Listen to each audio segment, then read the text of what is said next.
ya la segunda sesión con Marco para seguir con el tema de religión, política y sexualidad. Hoy en específico se va a repasar, bueno, diversos casos relacionados con la sexualidad y con la reproducción y cómo se ha articulado o rearticulado ciertos argumentos. No los va a etiquetar. En fin, ya. ¿Cómo les va? Bueno, la clase pasada, o el encuentro pasado, por decirlo de alguna manera, recuerden que estuvimos tratando de identificar algunos desafíos más teóricos, normativos, ideológicos, o sea, un debate más amplio sobre esto que es el título de las dos presentaciones, que tiene que ver con las formas en que hay que pensar entrecruzamientos entre sexualidad, religión y política. O sea, largamos de aquella premisa en la cual las dos dimensiones que la modernidad asumió como parte de la esfera de la de lo privado se transformaron en dimensiones políticas, de debates públicas, de antagonismos, como lo religioso por un lado y la sexualidad por el otro. Entonces, imaginen la complejidad de lo que articula cuando pensamos justamente las intersecciones o la forma en que se potencian de manera diferenciada estas dos dimensiones de la vida contemporánea. En la reunión de hoy, y la clase, y recuerden que en la reunión pasada traté de más o menos presentar ese neologismo, no del todo amigable, de lo post-secular, tratar de presentar que por un lado uno de los esfuerzos para poder pensar la complejidad de estas interacciones es despojarse críticamente de la herencia del secularismo, del laicismo como ideologías, y de la herencia de la teoría de la secularización como un paradigma desde las ciencias sociales que le daba sentido, explicaba y construía lo religioso. Despojarse no quiere decir reescribirlo, uno después puede hacer, y los grupos políticos, académicos hacen cosas distintas con conceptos como la laicidad, pero lo que sí me parece importante es que precisamente encuentros como estos sirven para pensar en la necesidad de un acercamiento crítico a esta forma en que a veces conceptos como lo secular se sacralizan en las ciencias sociales, digamos. Es necesario pensar críticamente los conceptos que inscribimos en nuestras políticas y en nuestras academias vinculadas a la sexualidad. Insisto, después uno ve qué hace con esa herencia, cómo la reinscribe, cómo la utiliza estratégicamente.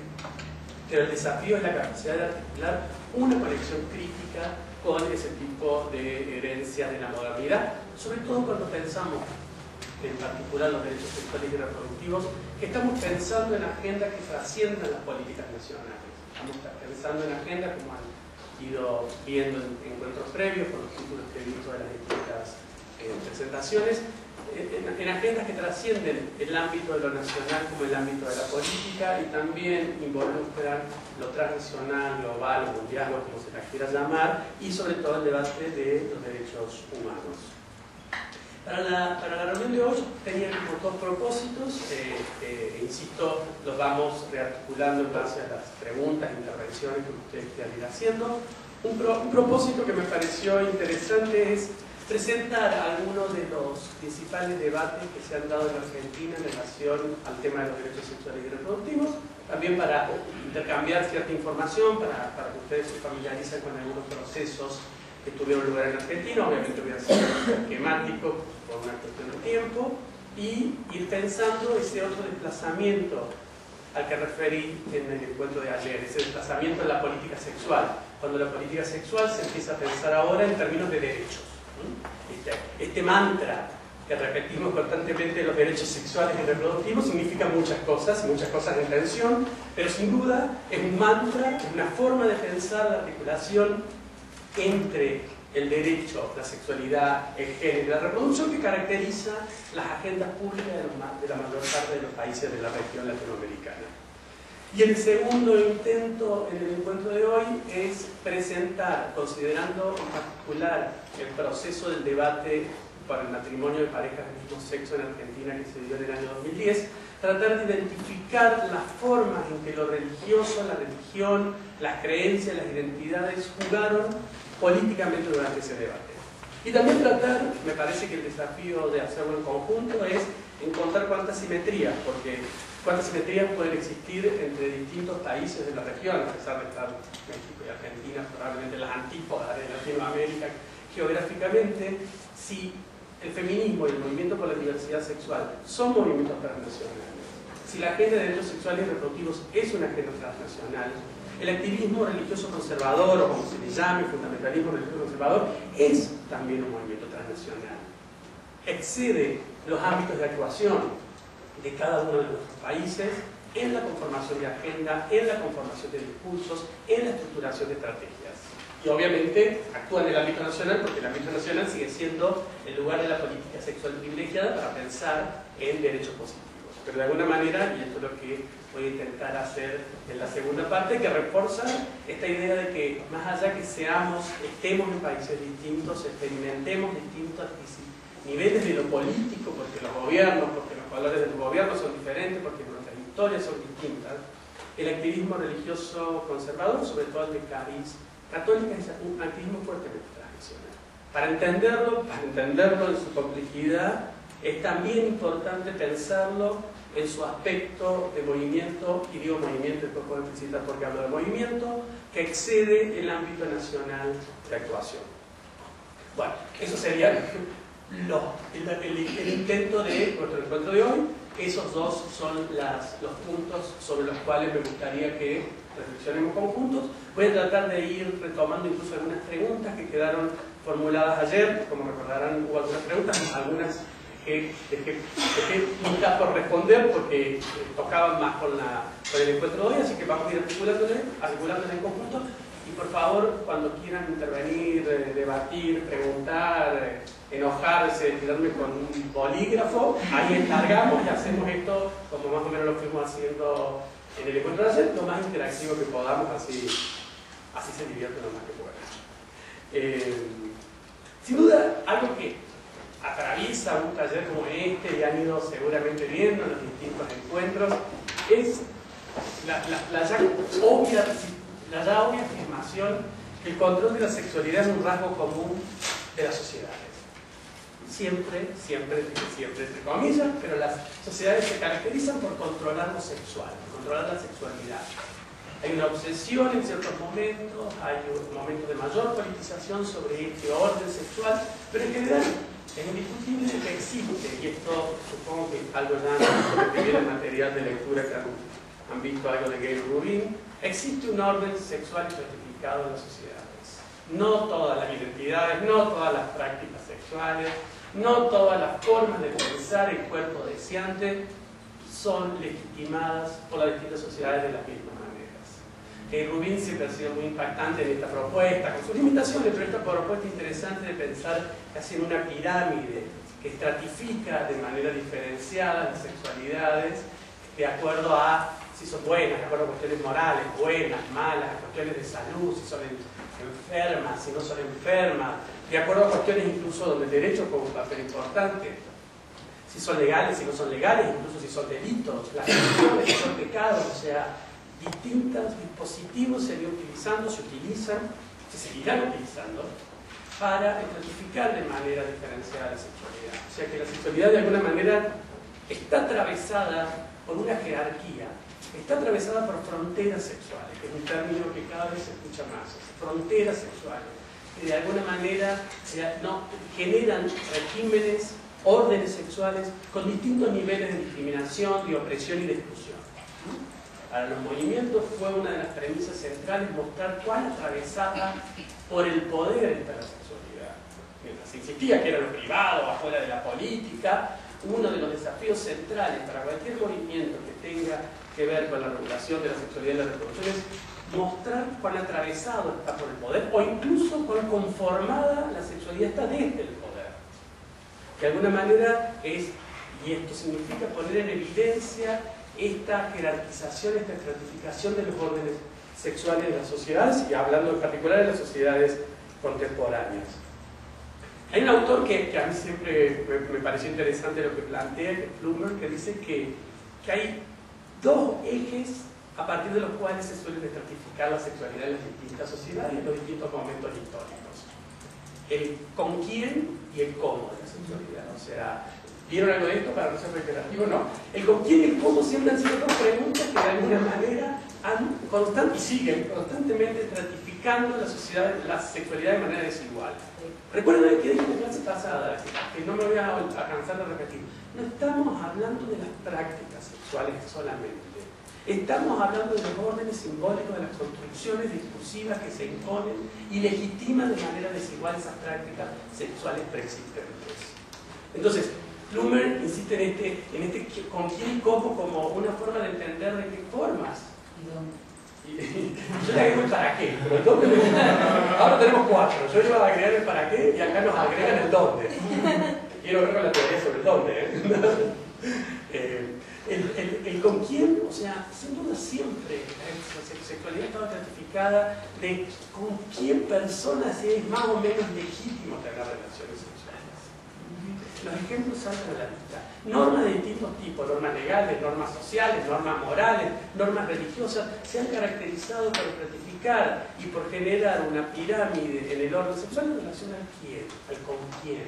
Temas como la edad, sí o sigue siendo una dimensión central que estratifica con quién las sociedades legitiman ese vínculo sexual. Y cuando digo legitiman no estoy hablando solo del derecho. El derecho es un legitimador más. Cuando digo legitiman también uno puede pensar las religiones, los conductos culturales como normas que estratifican y legitiman ciertos tipos de órdenes sexuales, en este caso cierto tipo de vínculo sexual.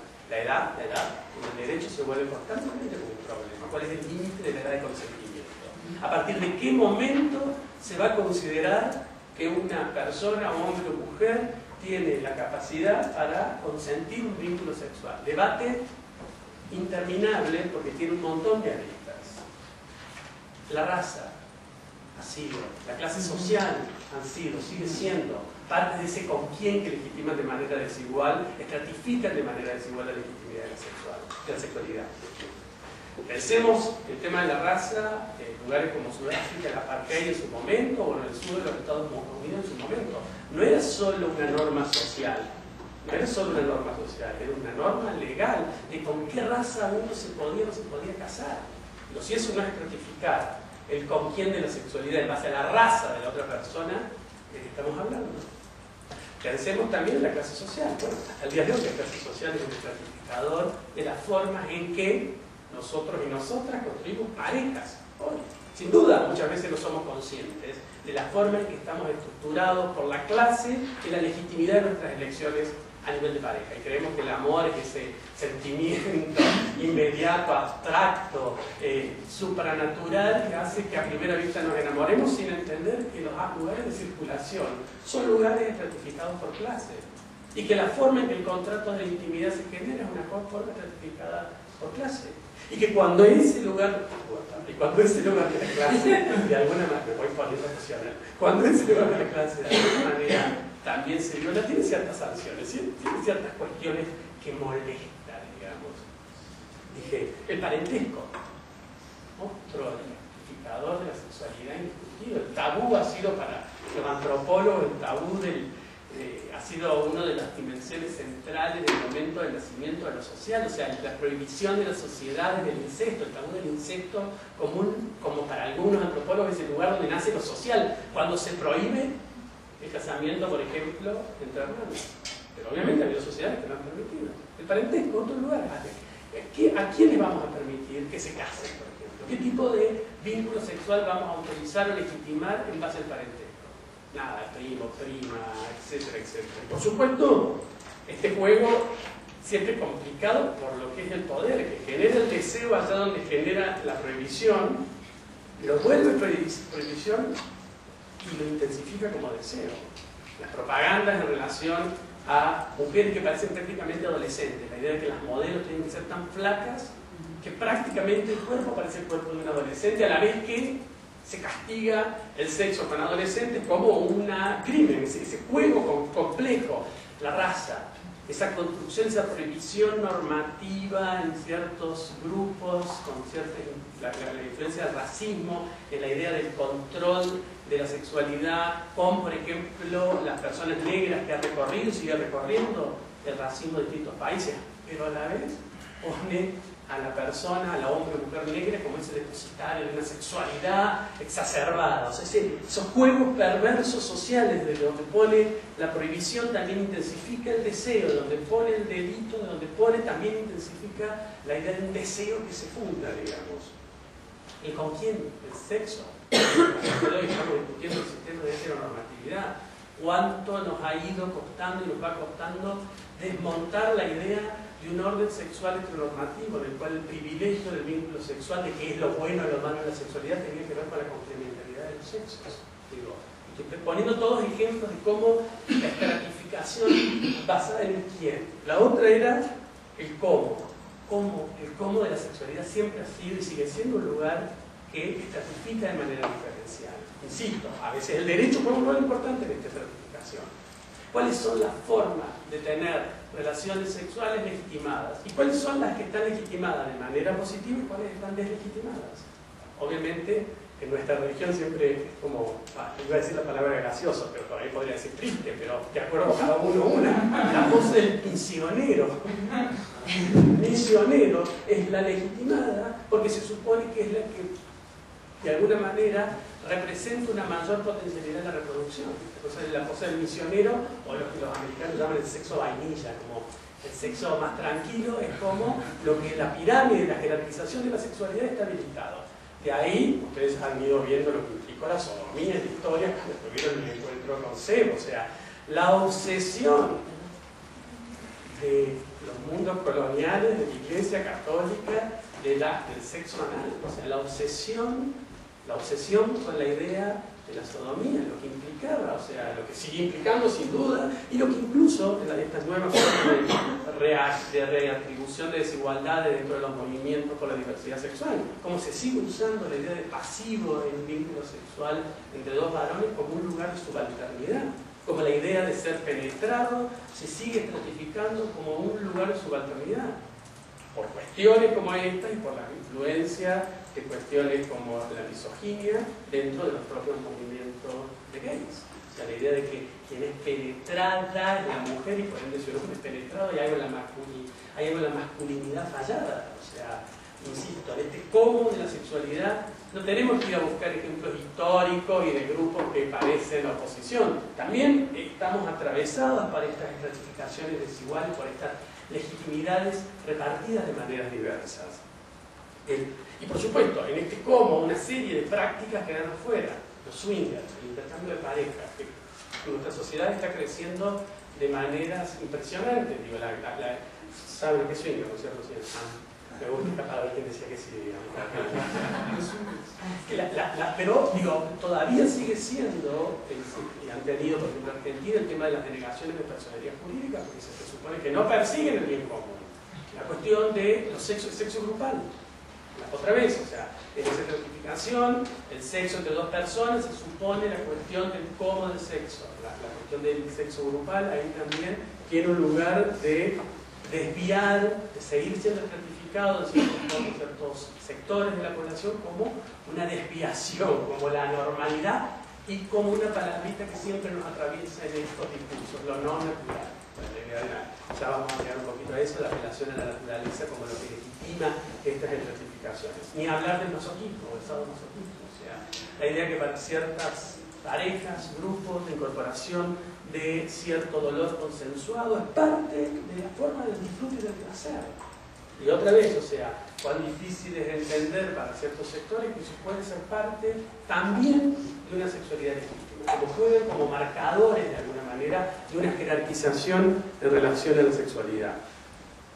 Y yo dije al principio, antes que dijeran cómo, me parece muy interesante, los espacios públicos, los espacios privados, qué lugares. Pensemos en otra forma de estratificación, el tema del dinero o no el dinero, esto Gail Rubin lo trata en el trabajo de su cuerpo asignado, o sea, el sexo pago o no pago, la idea de la plata o no plata, es parte de ese lugar subalterno, de esa base en la pirámide, de esa falta de legitimidad que se le acompaña a ciertas relaciones sexuales. Con esto no estoy diciendo que todo tiene que ser legitimado por todo, no es ese el debate es repensar las formas en que la jerarquización sexual se va construyendo. Y el debate es, acá un paréntesis para cosas que seguramente ya han ido atravesando a lo largo del seminario, los riesgos constantes cuando pensamos una agenda de derechos sexuales y reproductivos de reinscribir nuevas jerarquías. Y en eso sí me parece que siempre, otra vez, el pensamiento crítico es fundamental. La necesidad, que me alejo un poquito de lo que estaba planteando, pero la necesidad y el riesgo de que cuando pensamos, como decíamos ayer, el tema, no sé, del matrimonio para parejas del mismo sexo, no reinscribamos la idea de una sexualidad perversa nuevamente. En Argentina, el debate por el matrimonio del mismo sexo, en algunos sectores, no en todos, estuvo muy fuertemente acompañado por la idea de que bien, parejas estables, que se aman, que viven juntos.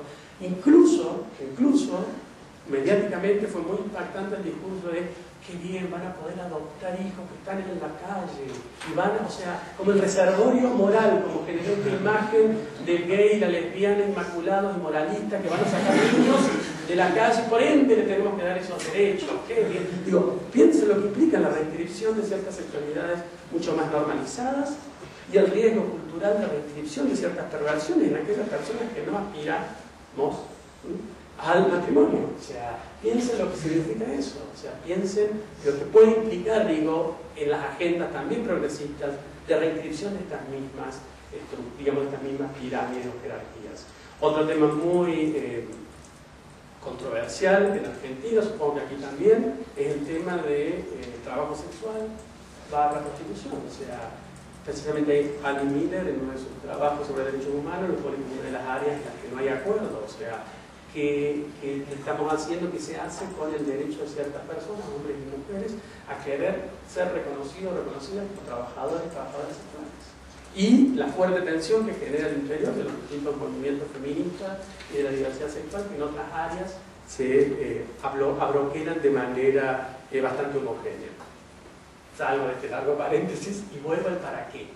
El para qué de la sexualidad, a mí me parece, no lo pone, pero en la introducción que yo les mandé de un libro que trabajé, ahí trato de proponer el para qué como otra de las dimensiones importantes para pensar la cuestión de la sexualidad en Latinoamérica, porque estamos atravesados por la herencia católica, y no vuelvo a la reunión de ayer, como tanto lo tratamos de plantear ayer. El para qué de la sexualidad es como una obsesión constante que estratifica de manera desigual distintas sexualidades. Y para hacerlo corto, sin dudas, como sigue defendiendo el magisterio de la Iglesia hasta el día de hoy, la cuestión de carácter reproductivo y la cuestión de carácter unitivo de la sexualidad son para la Iglesia Católica, para su magisterio, los dadores centrales de la moralidad del acto sexual. Pero también se desprendieron y se desprenden y se secularizaron como valores culturales del acto sexual. Sin dudas, la historia de separar la sexualidad y la reproducción es larga y en algunos sentidos vamos siendo exitosos y exitosas. Pero ese para qué, ese carácter unitivo, esa idea de que la sexualidad, porque es biológica, tiene que unir a la reproducción, nos sigue atravesando como un constructo político de poder muy fuerte al momento de pensar el desmantelamiento necesario del derecho a través de los derechos sexuales y reproductivos. Y el tema también, el carácter unitivo, ese carácter unitivo tiene que ver con que la sexualidad también tiene un encuentro trascendente, tiene que ver con una expresión de algo más que ese puro acto físico. En el magisterio de la Iglesia, el placer tiene un lugar bastante secundario, digamos, bastante planteado de una manera peyorativa en relación a estos dos caracteres. El carácter unitivo es la necesidad de legitimar el encuentro sexual en algo que lo trasciende en su propia fisicalidad, el amor, el discurso del amor que tanto bien y tanto mal nos hace, pero ese discurso del amor que resignifica la sexualidad del otro lado, que la ata inevitablemente. Esto no quiere decir, insisto, que entonces hay que desarmar constantemente y la idea de sexualidad y reproducción absolutamente autónoma, o sexualidad y amor absolutamente autónomo. No es ese el debate, cada uno vive su sexualidad como quiere. El debate es ver la cantidad de pluralidad de posibilidades o de opciones y no estratificarlas de manera desigual, moral, cultural, legal, científicamente, en base a las fallas en estos principios que han articulado en nuestra región y que siguen articulando en muchos sentidos en nuestra región las formas de pensar la legitimidad y la jerarquía sexual. No, ahorita me acordé, en uno de los amparos del matrimonio gay aquí de la Corte hizo un argumento que a mí me parece muy interesante, que dice: se argumenta que las parejas del mismo sexo no pueden cumplir con la reproducción y por lo tanto no deben tener acceso al matrimonio. Lo que no se dan cuenta es que sí pueden cumplir con la reproducción, pero no la biológica. Que, o sea, me interesa mucho cómo tendemos a enfocarnos, por ejemplo, en la discriminación entre sexualidades, pero esto lo que trae a colación es la discriminación entre reproducciones, ¿no? Que también ha salido todo el argumento de cada vez que ustedes dicen eso, dicen como si despreciaras otras formas de traer a niños a este mundo o de hacerte papá o mamá. Y sobre todo en Estados Unidos, cada vez empecé a ver más posts de gente que adopta, que dice pues, que mi hija es heterosexual, ¿no? Y eso me pareció muy interesante, o sea, no solo por cómo no reestratificar la sexualidad, sino incluso cuestionarnos el concepto de la reproducción que tenemos. Absolutamente, absolutamente, digamos. Como siempre ha pasado, digamos, en las políticas de lo sexual, los cambios científicos nos empujan a desafíos que a veces ni siquiera teníamos en cuenta cuando se piensa desde la academia. Nada, ejemplo, lo que vos traes con las técnicas de reproducción asistida, donde ya no es necesaria la sexualidad para la reproducción, o sea, no es necesario ni siquiera el tener un acto sexual para reproducirse, por un lado, ni hablar del impacto positivo y negativo de las pastillas anticonceptivas, en esta parte, ni hablar de los impactos que ha tenido el VIH y toda la política que se generó alrededor en las formas de pensar los estudios sobre la sexualidad. Pero también, siguiendo un poco la intervención, también la idea de repensar por qué los sistemas de matrimonio, de unidad familiar o de pareja o de vínculo de un tipo de afectividad, ¿por qué tienen que reproducirse? Este mandato en el cual, sea biológica, sea sexual, sea artificial o sea adopción, ¿por qué ese mandato en el cual seguimos estratificando a la pareja como el lugar de la reproducción, de la maternidad y la paternidad? Insisto, justamente si un eje tiene los derechos reproductivos, es la idea de que la decisión, no solo del número y de cuándo se los quiere tener, sino incluso si se quiere tener hijos, sea decidida por quienes están en esa pareja, o por esa persona, porque también con la técnica de adopción o reproducción asistida lo puede tener solo. Pero como sociedad, ¿cómo seguimos construyendo? Si está en una pareja que se ha casado hace un tiempo, seguimos insistiendo, ¿para cuándo? ¿Para cuándo? ¿Para cuándo? Ya hace 4 años, ¿qué pasa? ¡Ay, deben tener el problema! A nadie se nos ocurre, digo, haciendo la parodia, pensar que por ahí no hay el deseo de la maternidad o la paternidad. Y precisamente porque esto choca con uno de los problemas centrales con los que se han topado los movimientos feministas y por la diversidad sexual. Supongo que la semana esta van a hablar un poco de movimientos feministas, por lo que viene el programa, no me voy a extender mucho, pero este discurso de la apelación a lo biológico, a la naturaleza, a lo natural, esto que atraviesa el orden sexual, es uno de los problemas ideológicos más complejos para pensar la política.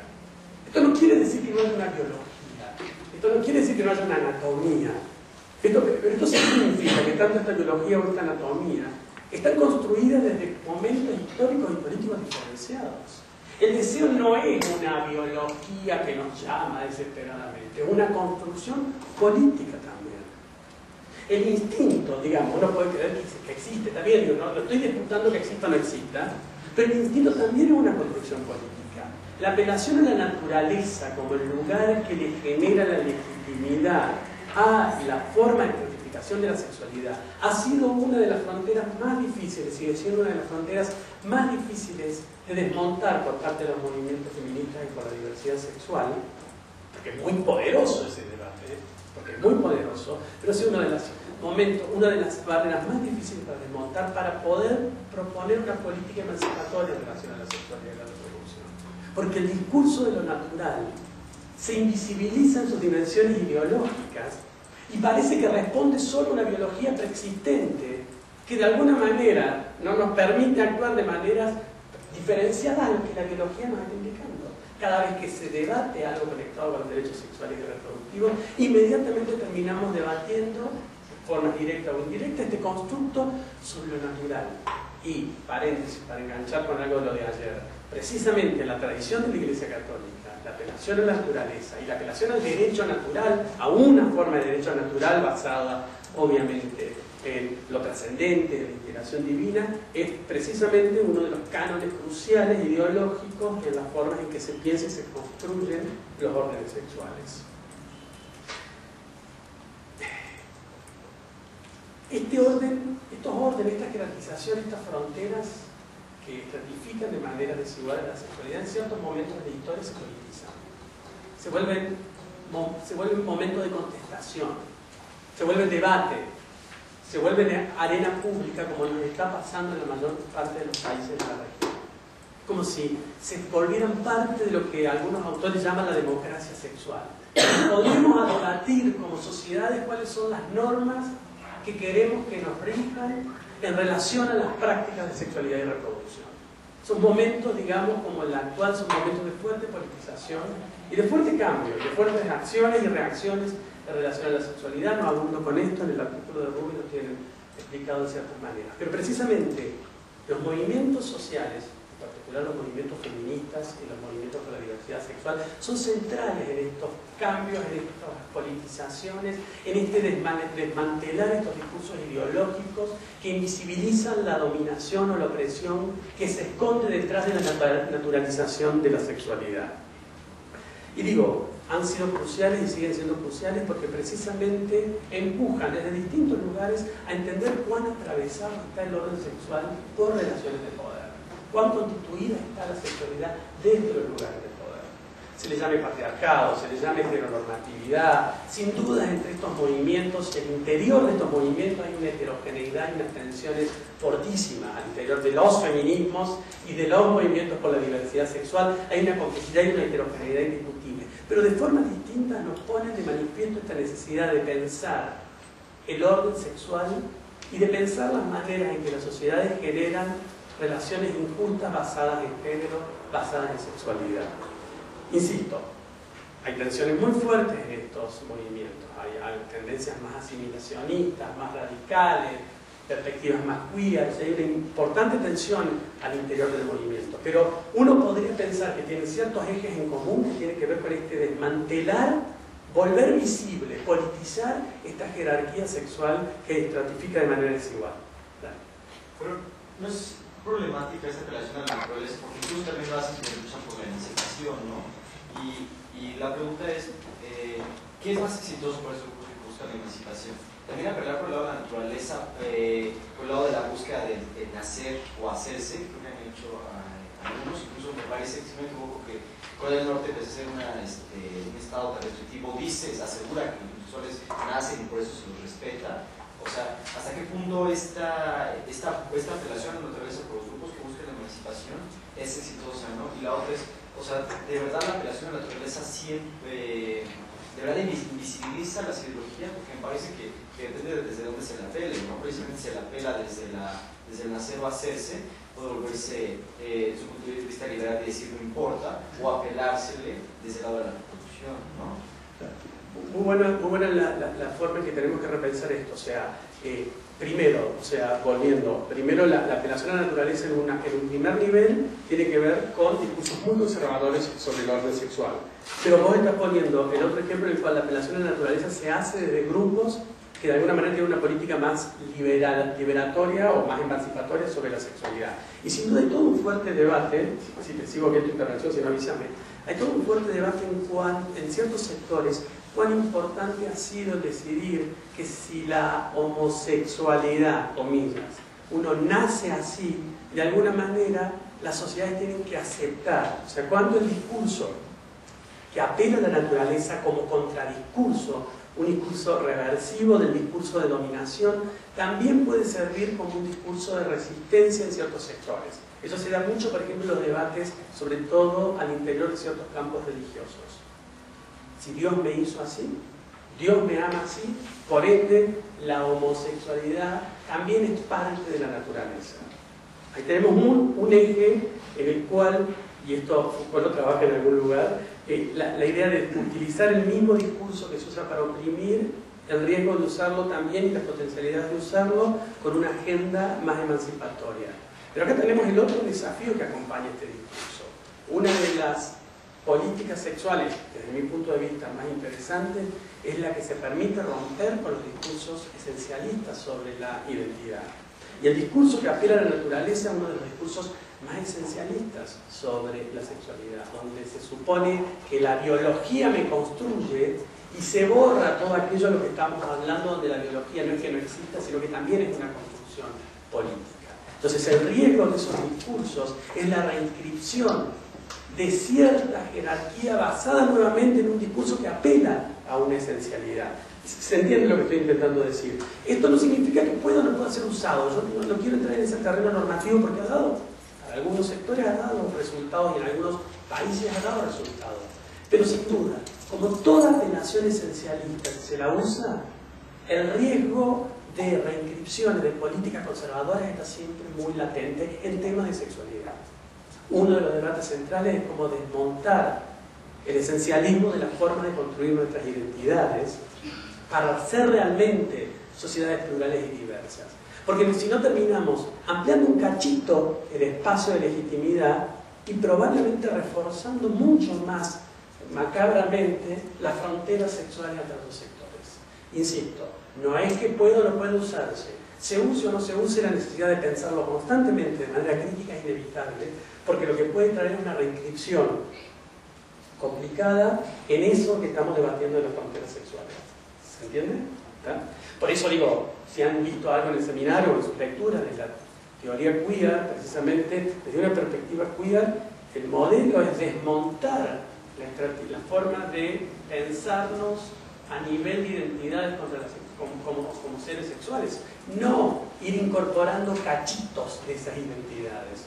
Porque lo único que hacemos es creer en una gramática liberal de que somos sociedades más amplias, cuando en realidad lo que estamos haciendo es sometiendo y profundizando aún más un régimen de poder como profundizando aún más un régimen de poder como el régimen heteronormativo. El tema no es incorporar a ese suplemento, a ese constitutivo afuera que es el homosexual, incorporarlo un poquito adentro, sino desmantelar las reglas de privilegio que se basan sobre la sexualidad para darnos de manera diferenciada acceso a derechos. Entonces, el desafío, y ese es el riesgo de identidades muy esencializadas, y ese es uno de los problemas al interior del movimiento LGBT, es que no se trata de que vamos generando políticas para que primero entre la L, después entre la G, después entre la B, después entre la T, sino que lo que hay que hacer es desmontar los regímenes de opresión y de poder.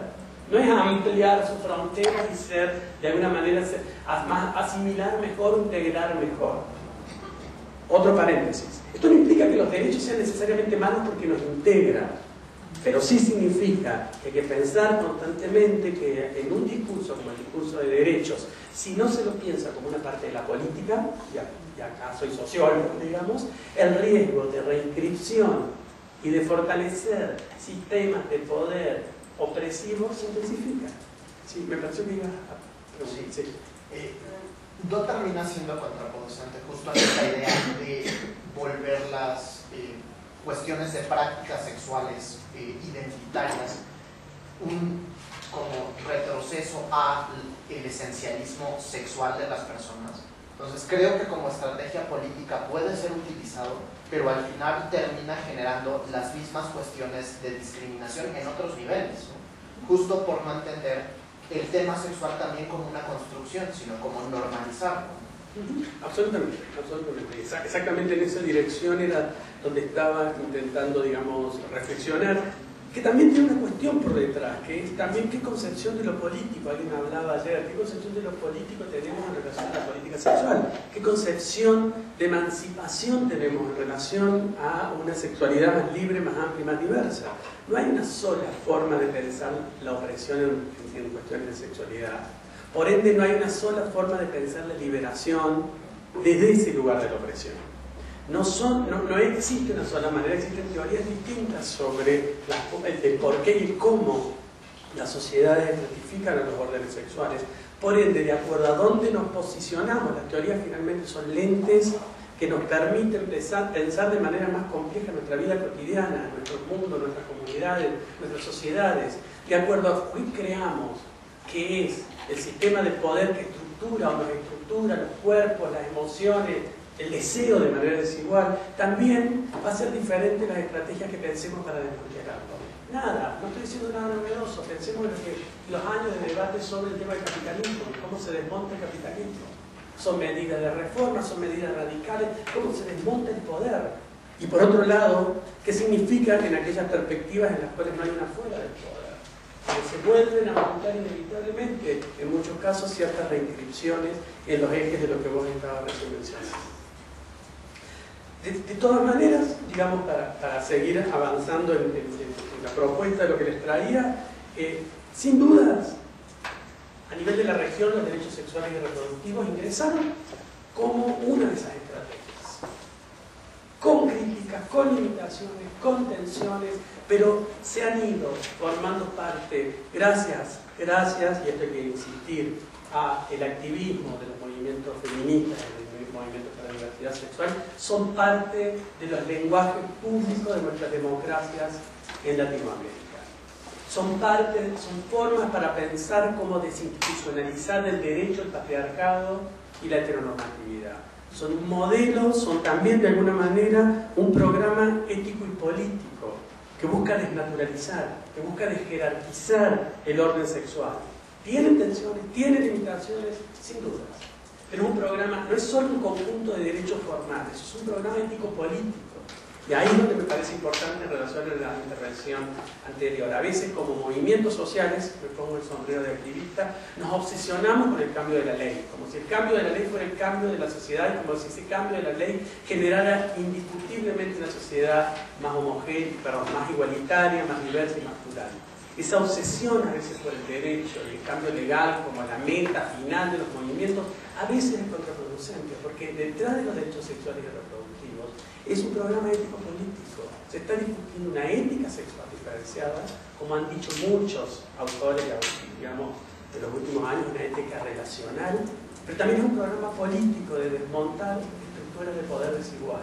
El derecho, el cambio legal es un lugar importante, no quiero minimizar la importancia que tiene, pero no es un fin, no es la meta de un movimiento generar el cambio en la legalidad, porque el cambio per se puede implicar a veces pocas cosas, si no lo pensamos como una estrategia dentro de una política sexual más amplia.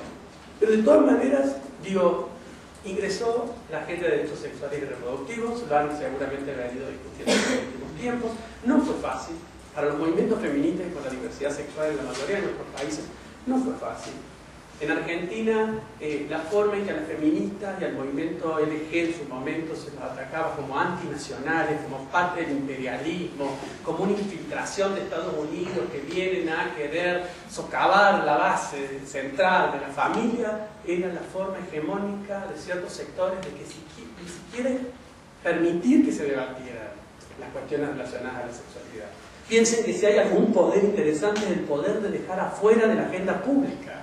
Incluso contra eso también estos movimientos tuvieron que articular, con la idea de ingresar en la esfera pública los debates sobre sexualidad y reproducción y en algún sentido a través de este mantra, por llamarlo de alguna manera, de los derechos sexuales y los derechos reproductivos. Paréntesis, siempre lo decimos como un mantra, pero ya habrán visto las tensiones que tiene a su interior y lo complejo que es porque iluminan dos cuestiones distintas, digamos, y el aborto probablemente sea una de las bisagras más complejas en la interacción de sexualidad y reproducción, si quieren después lo charlamos un poco más. En Argentina este proceso fue complejo, voy a tratar de también dar algunos ejemplos, como les decía al principio, de ir bajando algunos ejemplos en Argentina, los movimientos feministas y por la diversidad sexual, digo diversidad sexual, se puede ser movimiento LGBTQ, o sea, hay distintas denominaciones, o sea, es como siempre un lugar de debate, pues si uno dice L tendría que poner otra letra antes, bueno, hay toda una complejidad ahí nominativa, como con los conservadores, pero en Argentina, también como en México, por lo que he leído, de finales de los 60, principios de los 70, estos movimientos han ido articulando en el debate público la cuestión de la sexualidad y de la reproducción y la cuestión de la forma en que los patriarcados, en su momento se llamaba mejor homofobia, digamos, se articulan de manera conjunta. Ha sido una lucha de sectores pequeños, en Argentina muy atravesada, como en todos los lugares, por la historia nacional, con mucha influencia transnacional, pero muy atravesado por el contexto nacional. Si bien estos movimientos empezaron a formular, sobre todo dentro del feminismo, lo que se denomina el feminismo de segunda ola, estas artificialidades en la segmentación de distintos momentos de los movimientos sociales siempre me siento un poco desconforme porque creo que son bastante artificiales, pero bueno, sirven para explicar que hay un feminismo o un feminismo que trae en debate esta cuestión de la desigualdad de género, la cuestión de la necesidad de repensar la sexualidad en este caso particular el goce de las mujeres dentro de esos debates, y en Argentina la politización desde esos años del aborto como uno de los ejes centrales, y ahí hay un discurso muy interesante del feminismo de esa época, en la autora Bellucci, que reconstruye cuán fuerte en los 60 la lucha del feminismo por el aborto estaba acompañada de la lucha por la liberación sexual. Si uno lee los documentos feministas, e incluso ciertos también documentos del Frente de Liberación Homosexual, así se llamaba a fines de los 60, principios de los 70, cuando se conformó en Argentina, la claridad con que la ataban en la liberación sexual muchas veces la hemos perdido como movimientos feministas y de diversidad sexual contemporánea. No era una lucha por derecho. Digo, no es que parece que quiero hablar solo mal del derecho, no es que quiero hablar solo mal del derecho, pero era una lucha por la liberación sexual lo que estaba detrás. La lucha por el aborto, una lucha por la liberación sexual, sin duda acompañada de otra serie de argumentos, pero lo que se buscaba en su momento, las lecturas que se hacían, las proclamas que se ponían en consideración, con mucha resistencia, tenían que ver precisamente con permitir una ampliación de la liberación sexual en los sectores de la población. Insisto, nosotros no tengo tiempo para entrar en esto, pero tuvimos una dictadura militar, probablemente muchos de ustedes sepan, muy violenta, muy sangrienta, entre el 36 y el 83, que como todo gobierno autoritario se basa sobre esta fragmentación, destrucción, aniquilación de la sociedad civil. Entonces fue un momento de mucho repliegue, de exilios, de desapariciones. Entonces esos movimientos que se empiezan a gestar, esas agendas que se empiezan de alguna manera a circular en los años de la dictadura militar, un gobierno autoritario como el de Argentina, fueron absolutamente oprimidas. Sobre todo si se piensa que en Argentina, incluso más que en Brasil y más que en Chile, el tándem jerarquía católica y gobierno militar fue muy cercano. O sea, el gobierno militar, la jerarquía católica, salvo excepciones, heroicas excepciones, acompañó, legitimó al gobierno militar, a la dictadura militar, mejor dicho, legitimó. Bueno, uno de los debates, después al final lo podemos traer de vuelta, sobre la elección de Bergoglio como papa, que los diarios empezaron a retomar, cuál fue el rol de Bergoglio en su momento, que era un jesuita durante la época militar, cuál fue su rol durante el gobierno militar. Hay lecturas distintas que algunos periódicos internacionales recuperaron sobre si fue una persona que ayudó a cierto nivel de resistencia frente a ese estado opresor, o si por el contrario fue un líder religioso que, como la mayoría de los líderes religiosos, líderes católicos en Argentina, apañó, algunos bendijeron, acompañaron o por lo menos no criticaron el régimen militar, el gobierno militar, la dictadura militar imperante en esos momentos. Obviamente todo este proceso es un proceso de fragmentación de estos momentos políticos, por eso digo, los movimientos tienen dimensiones transnacionales, pero el contexto de la política nacional de estructura son momentos de fragmentación, recuperación democrática en el año 83, 84, este cuentito se lo voy a hacer corto porque si no me van a empezar a tocar con vasos. Vuelven a surgir, obviamente se empiezan a rearticular, se rearman las demandas de estos movimientos a favor de, todavía no estaban obviamente formalizados como derechos sexuales y reproductivos, pero sí a través de la necesidad de repensar la sexualidad como un lugar de opresión y obviamente de pensar el sistema legal, el derecho, como una de las arenas privilegiadas donde la heteronormatividad y el patriarcado se institucionalizan, y desde donde el Estado de alguna manera también acompaña esa estratificación o ese orden sexual desigual. Durante los 90 fue una época, se conoce como durante el gobierno del presidente Menem, un momento fuertemente neoliberal, donde Argentina jugó un rol de afiliación con la jerarquía católica del Vaticano, o sea que durante los 90 hubo mucho también repliegue desde el Estado Nacional, un Estado Nacional muy identificado con el Vaticano, en las conferencias internacionales que han ido ustedes escuchando seguramente en clases previas. Argentina tuvo un rol muy conservador por esta cosa de querer mostrar cuánta identificación se tenía con la jerarquía del Vaticano. Y después tuvimos esa gran crisis del 2001, probablemente se han escuchado, que hubo un momento de quiebre absoluto de gobierno, economía, sistema político, y una rearticulación y un fuerte movimiento social demandando una política diferenciada que tuvo consecuencias muy interesantes en distintas cuestiones, y creo que también afectó de manera muy interesante la forma en que se debaten hoy en día los derechos sexuales y reproductivos en Argentina, lo que se empezó a dar a nivel de derechos sexuales y reproductivos en Argentina. Después viene lo que habrán escuchado el gobierno kirchnerista, o sea, hay todo un debate ahí cuánto de este último gobierno de Néstor Kirchner, Cristina Kirchner, cuánto tiene que explicarse los cambios positivos que hemos tenido en derechos sexuales y reproductivos al gobierno, pero a mí lo que me gusta rescatar constantemente, al margen de ese debate, que es un debate muy interesante, es volver a insistir sobre el rol de los movimientos feministas y por la diversidad sexual en lograr haber incorporado en la agenda pública primero y después en las decisiones parlamentarias y de los poderes ejecutivos el reconocimiento de distintos tipos de derechos que se vinculan a estos debates que estamos teniendo de derechos sexuales y reproductivos. A manera informativa, digamos, para ver si hacemos también ciertas comparaciones y cruces, me parece que una de las cuestiones, a partir de los 2000 y pico, empiezan a darse sistemáticamente importantes cambios en la forma, en la legalidad de los derechos sexuales y reproductivos en Argentina. O sea, en el 2002, la ciudad de Buenos Aires se reconoció la unión civil de parejas del mismo sexo, si no estoy equivocado, pero fue la primera ciudad de Latinoamérica que dio un reconocimiento legal, se reconoció, o sea, se dieron derechos, se llamaba unión civil, digamos, obviamente no tenía nada que ver con el matrimonio, sino que era reconocer, pero por lo menos entró a la órbita de un Estado el reconocimiento de ese vínculo, se dio legalidad al tema de las parejas del mismo sexo. En el año 2002 también creo que fue, o 2003 la ley, creo que 2003 se dio el Programa Nacional de Salud Sexual y Procreación Responsable. Hasta ese momento no teníamos un programa nacional.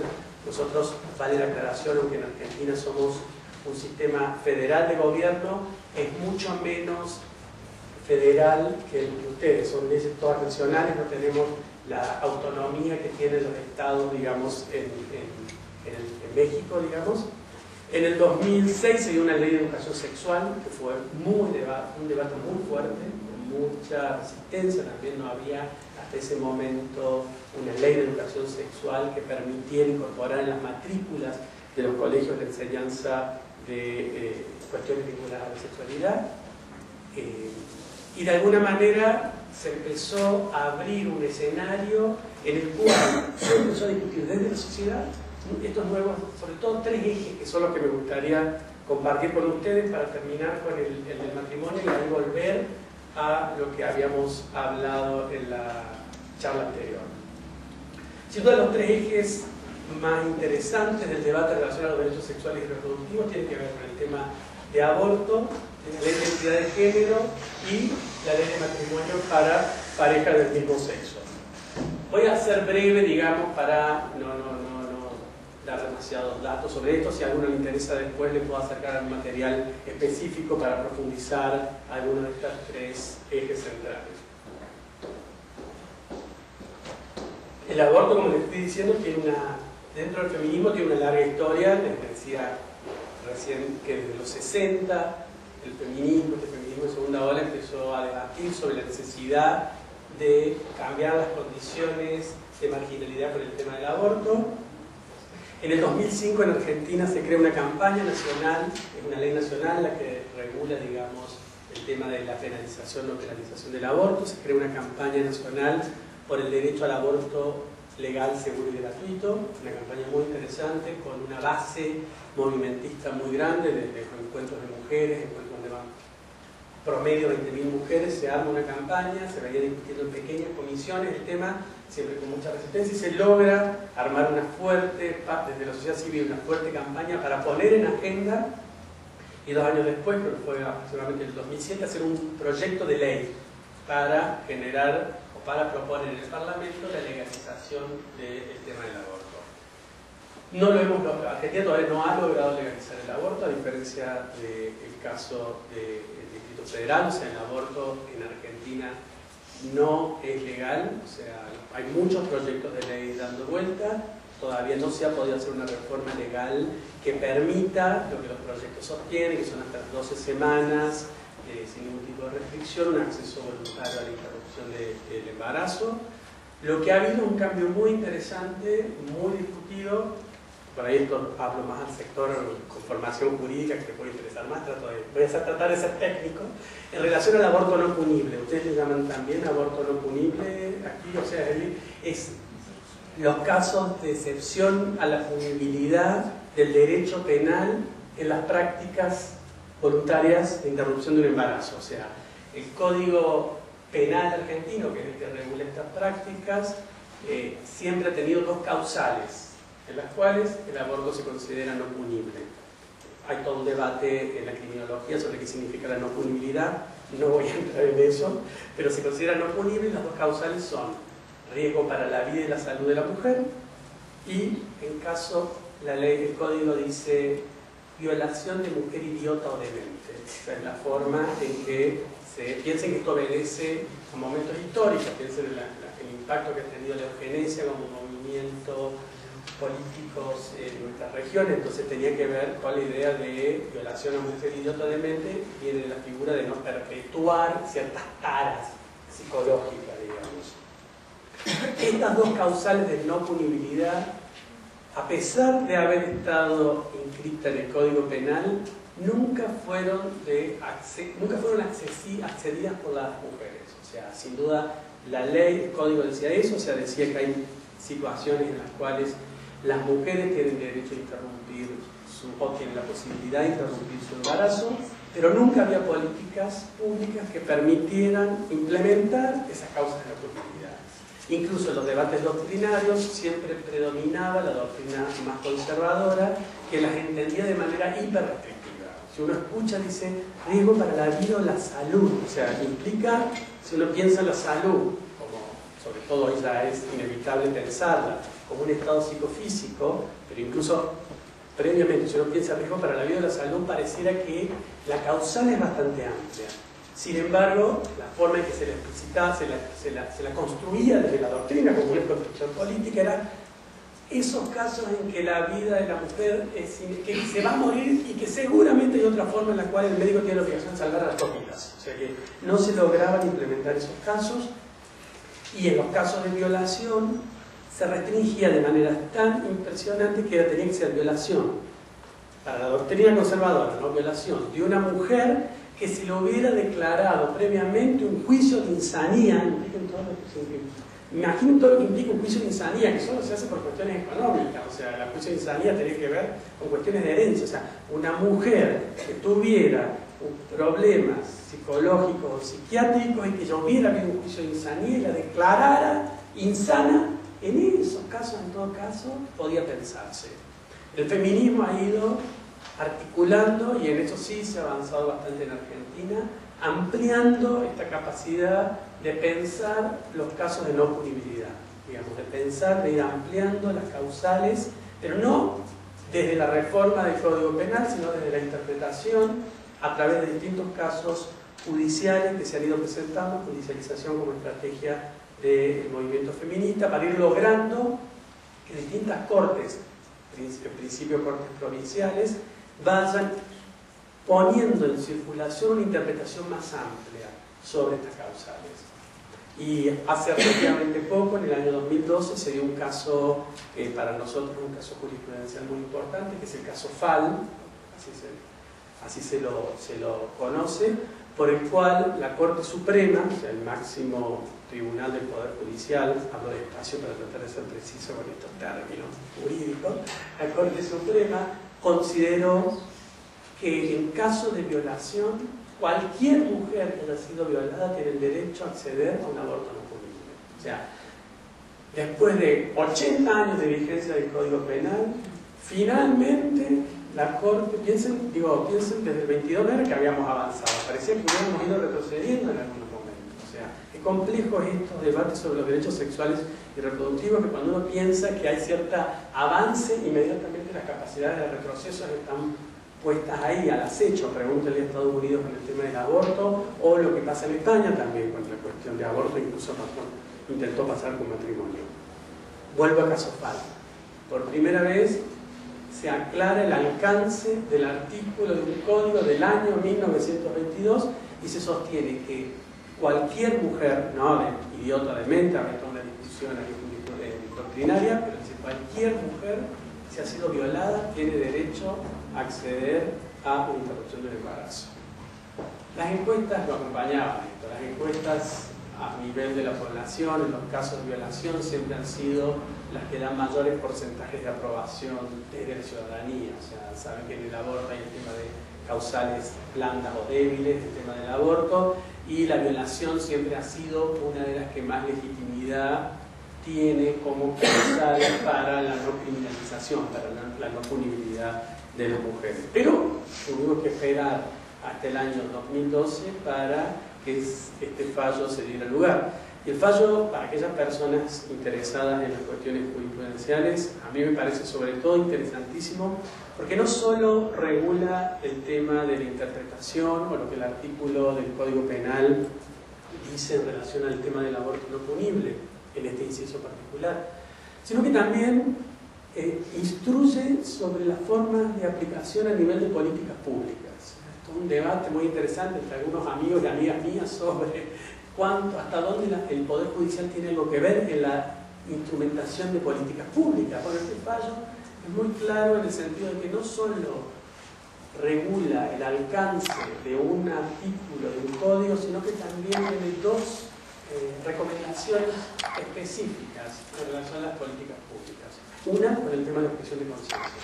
Como ustedes saben, la cuestión de la objeción de conciencia se ha transformado en uno de los ejes, en una de las dimensiones más complicadas en el acceso a los derechos sexuales y reproductivos, y volviendo a algo de las estrategias de ayer, en una de las construcciones políticas y estratégicas desde el Vaticano más inteligentes para impedir la vigencia de los derechos sexuales y reproductivos una vez sancionados, una vez que el Vaticano, de alguna manera, una vez que los Estados reconocen derechos sexuales y reproductivos, la objeción de conciencia se transforma en una institución de la democracia que se usa se propone desde ciertas lecturas de documentos del Vaticano, se propone estratégicamente para resistir la vigencia de los derechos sexuales y reproductivos.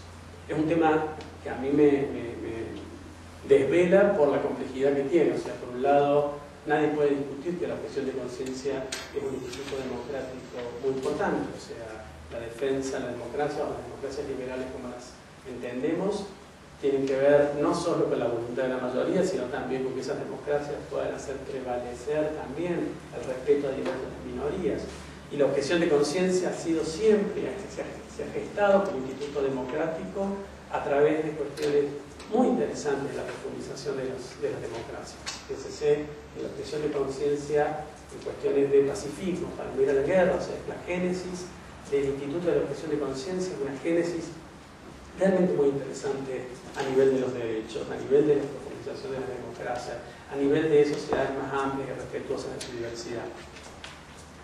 Pero si uno lee ciertos documentos desde el Vaticano en relación a la forma en que se construye la objeción de conciencia como instituto democrático, tiene mucho que ver, bajo el rótulo de objeción de conciencia, con el tema de la desobediencia civil, que es otra cosa, digamos. La desobediencia civil tiene otro juego, la democracia también es valiosísima, pero no hay objeción de conciencia en tanto un derecho individual, sino que la desobediencia civil hace al juego de otro tipo de acción política en las sociedades contemporáneas.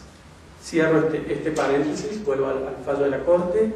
Como la objeción de conciencia se ha ido transformando en nuestros países en una de las cuestiones más complicadas para pensar la vigencia de los derechos sexuales y reproductivos, la Corte es clara en que la objeción de conciencia solo puede ser por motivos individuales. No puede haber objeción de conciencia institucional. ¿Se entiende la diferencia? O sea, una cosa es decir, tal prestador de salud es un objetor de conciencia por sus creencias. Otra cosa distinta es decir, tal centro de salud objeta conciencia y no practica lo que sea, abortos, o en algún momento se intentó poner para el tema del matrimonio a nivel de los jueces que debe celebrar. O sea, instruye que las políticas públicas que hagan accesible estos casos de aborto no punible tienen que garantizar la objeción de conciencia, pero como un derecho individual, no colectivo. Y esto digo, es interesante en la forma en que en distintos países de Latinoamérica se ha ido corriendo lo que fue un instituto individual de conciencia precisamente a pensarla como una objeción institucional, como si las instituciones tuvieran conciencia, digamos, cuando en realidad es un derecho que busca proteger cuestiones puramente individuales. Y lo otro que es muy interesante de este fallo fue el tema de que no requería la denuncia policial de la mujer violada. Esto es el tema que ha generado mayor reacciones a nivel de la implementación de este fallo en políticas públicas. Está costando muchísimo bajarlo a protocolos en distintas provincias, en algunos lugares se ha logrado. Protocolos, ustedes saben, son las formas en que en realidad este sistema normativo frío se vuelve la posibilidad de una práctica concreta. En los hospitales los médicos no actúan porque la ley, o sea, es muy difícil convencerlos que la ley se los permite hasta que no está escrito en un protocolo de cómo deben, como profesionales, actuar frente a los distintos casos, en estas circunstancias, a interrupciones voluntarias de embarazo. Lo que sostiene el fallo y lo que ha sido muy resistido en la provincia donde yo vengo, esto ha frenado absolutamente el tema del protocolo, es que no se requiere el tema de la denuncia policial. Y obviamente esto ha generado todas unas reacciones de distintos modos. La lógica del fallo es inapelable, o sea, el fallo lo que sostiene es que en caso de violación son estos, no sé si ustedes le llamarán igual, son delitos de instancia privada, o sea, quien es la víctima del delito inicia la denuncia. El Estado no investiga de oficio, en los casos estos que tienen que ver con violación, pero una vez que se denuncia policialmente, el aparato del Estado empieza en funcionamiento en relación a tratar de investigar ese crimen. La mujer violada tiene el derecho, si no quiere, a no denunciar. Entonces, la lógica de este fallo es decir que no se le puede a la mujer denegar ese derecho, no se le puede negar ese derecho obligándola a denunciar una violación para de esa forma recién ahí permitirle el acceso a una interrupción voluntaria del embarazo, sino que tiene que estar garantizado y que con la declaración jurada de la mujer es suficiente. Esto ha generado una serie, si la mujer miente, y si esto ha generado unas reacciones patriarcales muy fuertes, impresionantes sobre el rol de la mujer y la mentira, o sea, como la idea de que nos van a mentir, esta idea de que los portadores de la verdad y cuál es el rol del profesional médico sabiendo la verdad de esa mujer, o sea, como si cuando vamos a casar y el requisito, el derecho sigue diciendo que la poligamia es un delito, y el juez de falta cuando me va a casar simplemente toma mi declaración jurada de que yo nunca me casé y si me casé estoy divorciado. No se pone a ver la verdad de cuántos casamientos tengo a la vez, pero este tema generó y sigue generando uno de los momentos, uno de los límites, uno de los desafíos de este momento en Argentina en relación al tema del aborto, cómo bajar este cambio jurisprudencial en políticas públicas que permitan el acceso. Aborto, este es el tema, digamos, sigue siendo uno de los temas probablemente, como pasará en México, más complicados a nivel de los debates públicos. No sé cómo estructurar esta pregunta, pero pensar en estos movimientos feministas para ampliar causales de aborto o para implementar las causales que ya existen, y entiendo que políticamente puede ser más realista ir por esto y no por la interrupción del embarazo sin causales antes de las 2 semanas. Pero el ir por ese discurso de ampliación de causales por violación y demás, ¿no podría ser similar a lo que criticabas que hacen los movimientos por la diversidad sexual de adaptarse a ideas de sexualidad deseables? O sea, digamos, decir que la reproducción de la mujer sigue siendo deseable y hay ciertas ocasiones en las que es excusable que no lo sea, si es violada, si se va a morir, si está... O sea, de cierta forma entiendo por qué lo pueden hacer los movimientos feministas, pero pueden ayudar a perpetuar la misma idea de la mujer reproduciéndose versus el pelear por la interrupción sin causales. O sea, No, absolutamente, y totalmente de acuerdo con lo que decía. En Argentina precisamente ese eje es un eje todavía de tensión. Como decía al principio, dentro de estos movimientos hay sectores, grupos, construcciones, digamos, políticas y normativas diferenciadas. Y a lo que vos haces referencia es una tensión central para un grupo, por decirlo de alguna manera, para un sector dentro del feminismo. La estrategia tiene que ser el cambio legal, la legalización. Para un sector tiene que ser la legalización para poder de alguna manera desmontar estos sistemas de opresión en relación a la criminalización. Porque finalmente los casos de aborto no punibles siguen reforzando que existe una conducta que el Código Penal considera como dentro de su articulado. O sea, no solo un pecado, sino que ese pecado reinscrito en tanto crimen. Entonces que desde ciertos sectores se insiste que los riesgos son precisamente esos riesgos que vos estás haciendo referencia. Desde otros sectores se dice, bueno, es una de las estrategias de lucha para ir de alguna manera desde otra posibilidad política, ir ampliando causales que permitan visibilizar el aborto.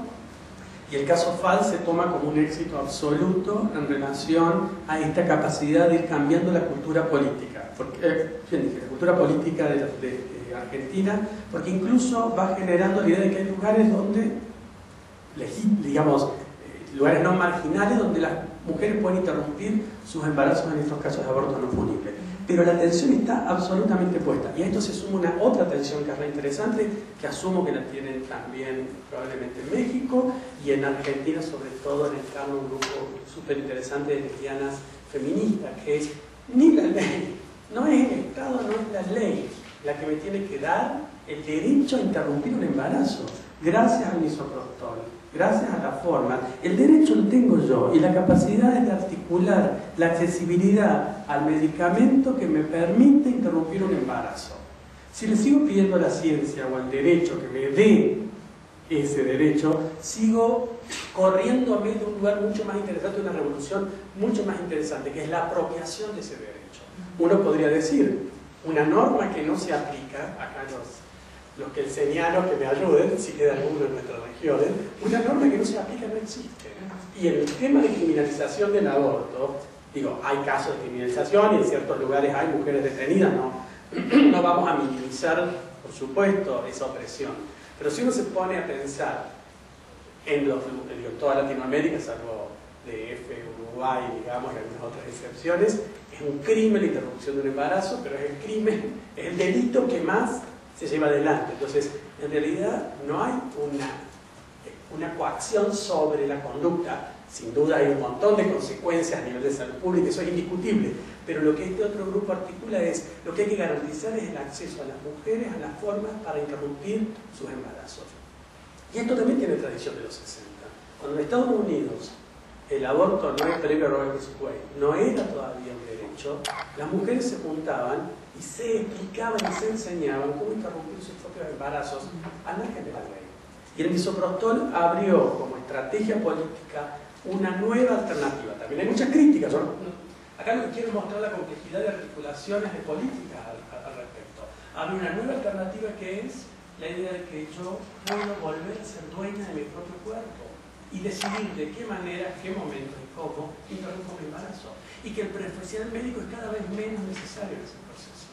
Esto también ha generado muchos debates y muchas críticas, pero están funcionando mucho y muy bien las líneas de aborto.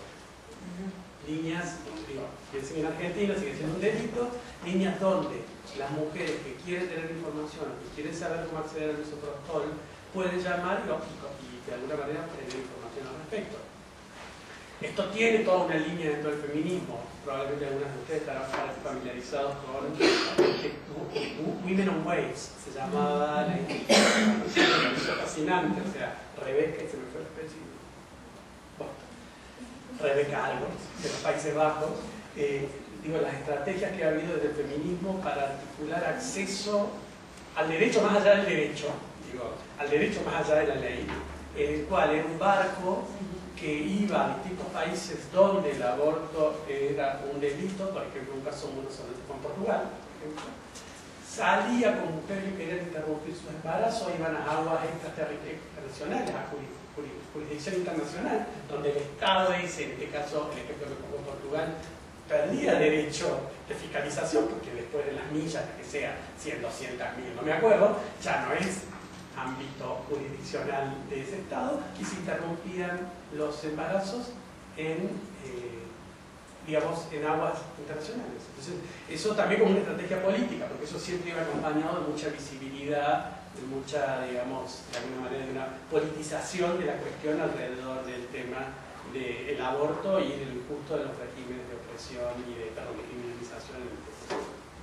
Nada, se me fue un poco largo, pero lo que quería decir, esas tensiones están adentro del movimiento, esas tensiones, primero sobre si la ley o los abortos son punibles, y segundo, las tensiones dentro de ciertos feminismos y dentro de ciertos movimientos de la diversidad sexual, en el cual la ley es inevitablemente un derecho patriarcal, en el cual el derecho es inevitablemente heteronormativo, y hacerle juego al derecho es hacerle juego a un lugar, a un espacio por definición perverso. Digo, perverso en relación a su heteronormatividad y a su patriarcado. El derecho nunca va a dejar de ser el derecho de sectores dominantes. Todo un debate, sin duda, ahí que no se excedería para seguirlo. ¿Alguien más que diga? Sí. ¿Qué se puede hacer para ya no legitimar el discurso de la estratificación sexual? No te escuché. ¿Qué se debe hacer para ya no legitimar el discurso de la estratificación sexual? De la estratificación sexual. Uy, qué pregunta. No.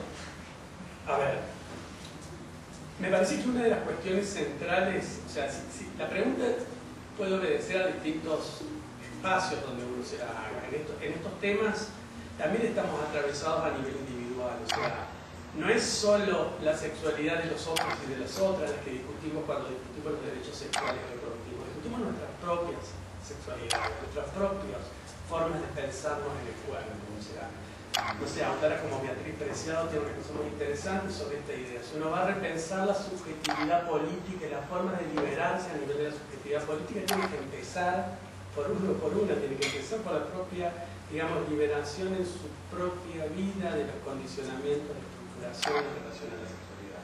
Eso por un lado, digamos, hay un nivel de pregunta que tiene que ver con lo individual comunitario, qué hace uno con su propia trayectoria biográfica en relación a cuestiones que tienen que ver con la cuestión de la sexualidad.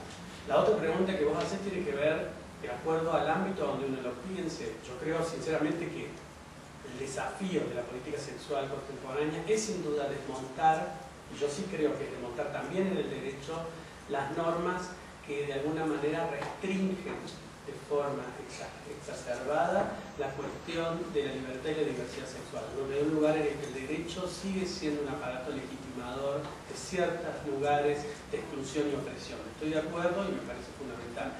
Pero creo que hay un eje que es muy complicado también, que es un eje de ética sexual. O sea, ¿qué nueva ética? Porque vos me podés preguntar cómo se desmonta la estratificación sexual o el orden sexual. Yo puedo decir, probablemente nunca se termine de desmontar. El tema es de alguna manera que, o sea, por ejemplo, el derecho probablemente necesita seguir estructurando ciertos límites en el tema de la edad, digamos. O sea, no es que toda frontera sexual de por sí es una frontera sexual opresiva.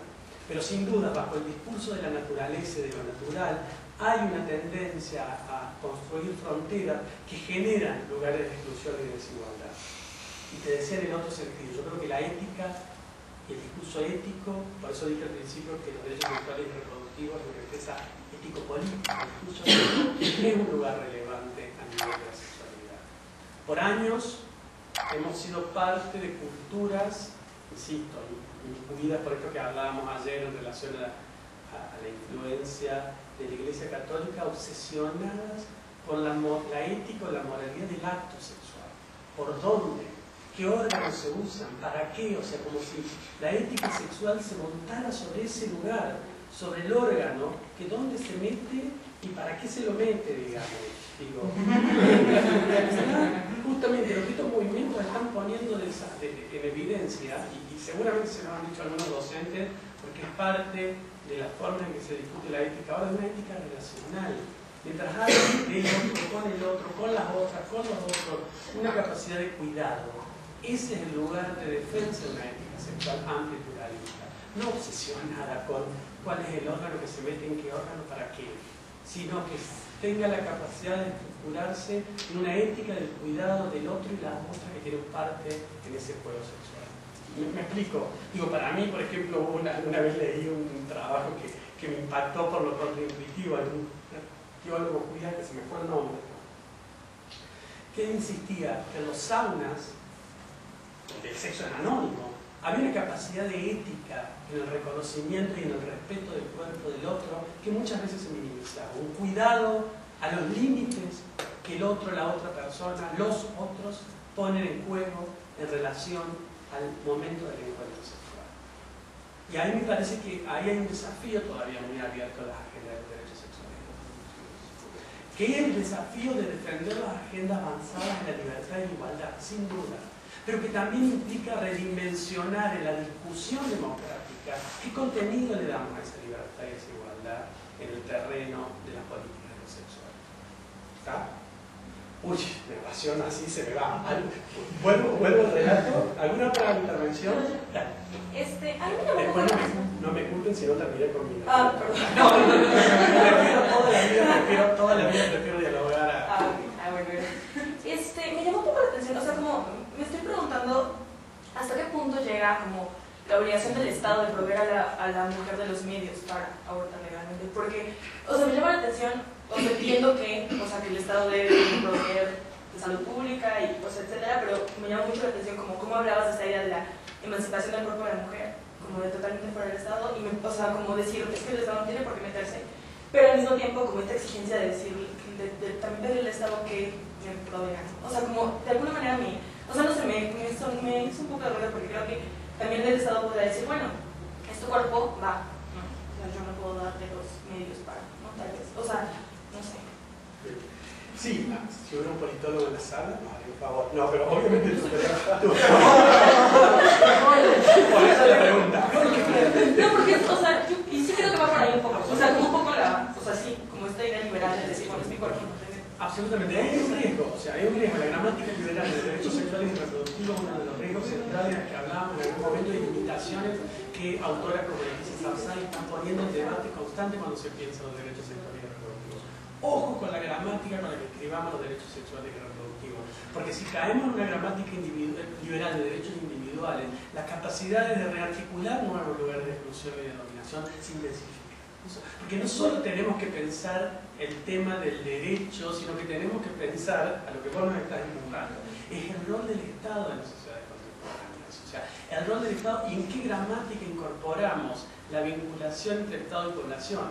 Pero ahí también hay algo que yo al principio decía, dos cosas quiero decir en relación a la intervención, que sin duda es uno de los ejes centrales y se puede discutir la idea del derecho al propio cuerpo, que rápidamente se puede apropiar por gramáticas liberales y los riesgos de esas gramáticas liberales. Estamos hablando, o queremos hablar de otra cosa cuando pensamos una política sexual emancipatoria, digamos.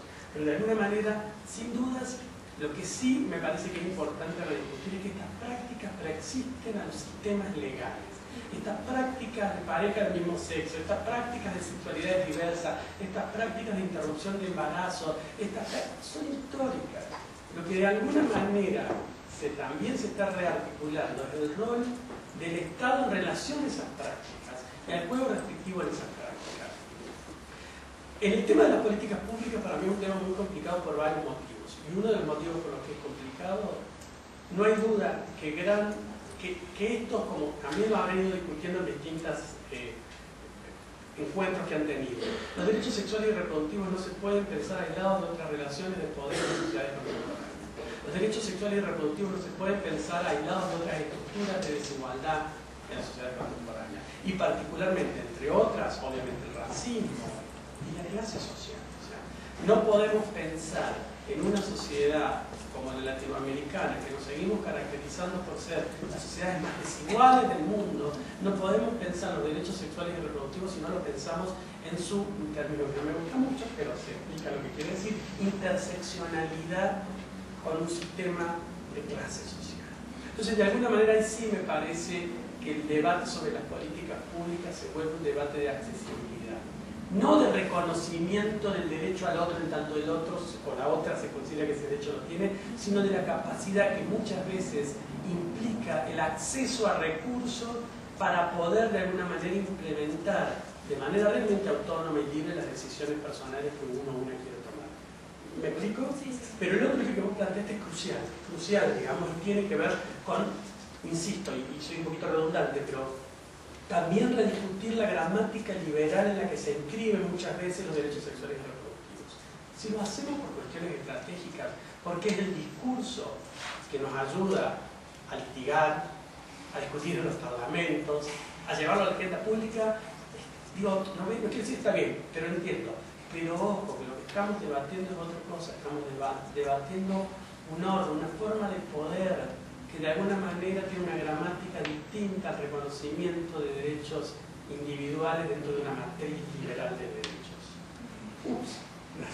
Bueno, aquí en México está pasando algo muy curioso, digamos, todo tanto el movimiento por los movimientos feministas en relación con el tema del aborto y en un ámbito más global en todo el tema de violencia y estructuración, digamos, heteronormativa de la sociedad en general. La organización, estructuración heteronormativa de la sociedad en general y sus manifestaciones violentas.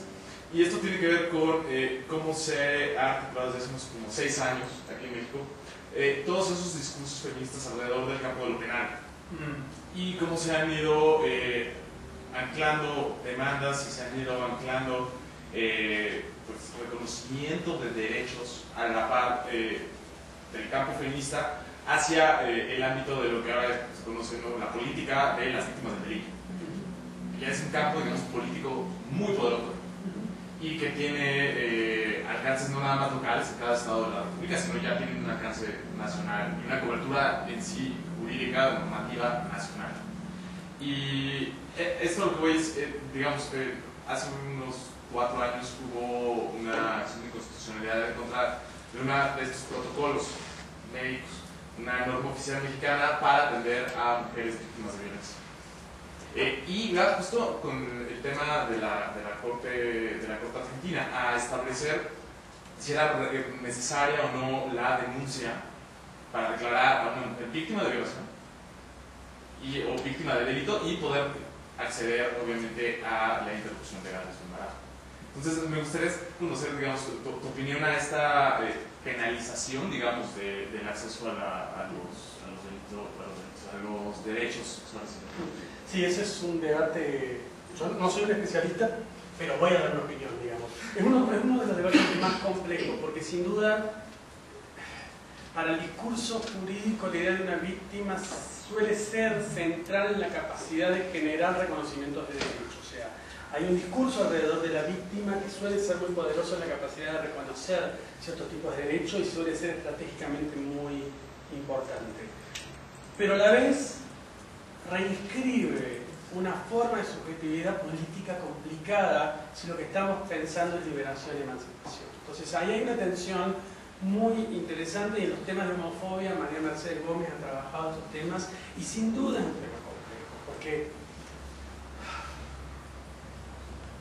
para aquellas corrientes de la criminología que insisten que el aumento de la pena no es la forma de ser sociedades más justas, nos están haciendo ver de que por ahí no pasa necesariamente la solución. Con esto no quiero decir que las leyes que intensifican la penalización no cumplen alguna función social que para algunos sectores es políticamente necesaria, pero sí quiero decir que si lo que queremos es desmontar la homofobia no es una cuestión individual de esa persona homofóbica que vamos a poner 20 años más en la cárcel. La homofobia es una construcción cultural y política que trasciende a ese individuo particular que vamos a juzgar.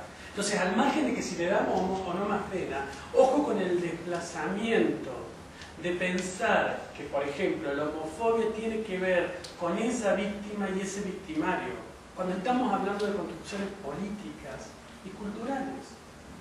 Esto no quiere decir que vamos a decir, si vos le pegaste a una persona por su orientación sexual, andate libre porque no tenés nada que ver. No estoy hablando en ese sentido, pero sí estoy hablando que si lo que necesitamos es desmontar la heteronormatividad como sistema de poder, la homofobia como construcción de opresión, no necesariamente la condensación en más pena y más castigo es la forma de articular esta desmontaje. Puede jugar, no digo que necesariamente lo haga, puede jugar como un desplazamiento que individualiza el problema, en realidad, pareció lo que hablábamos recién.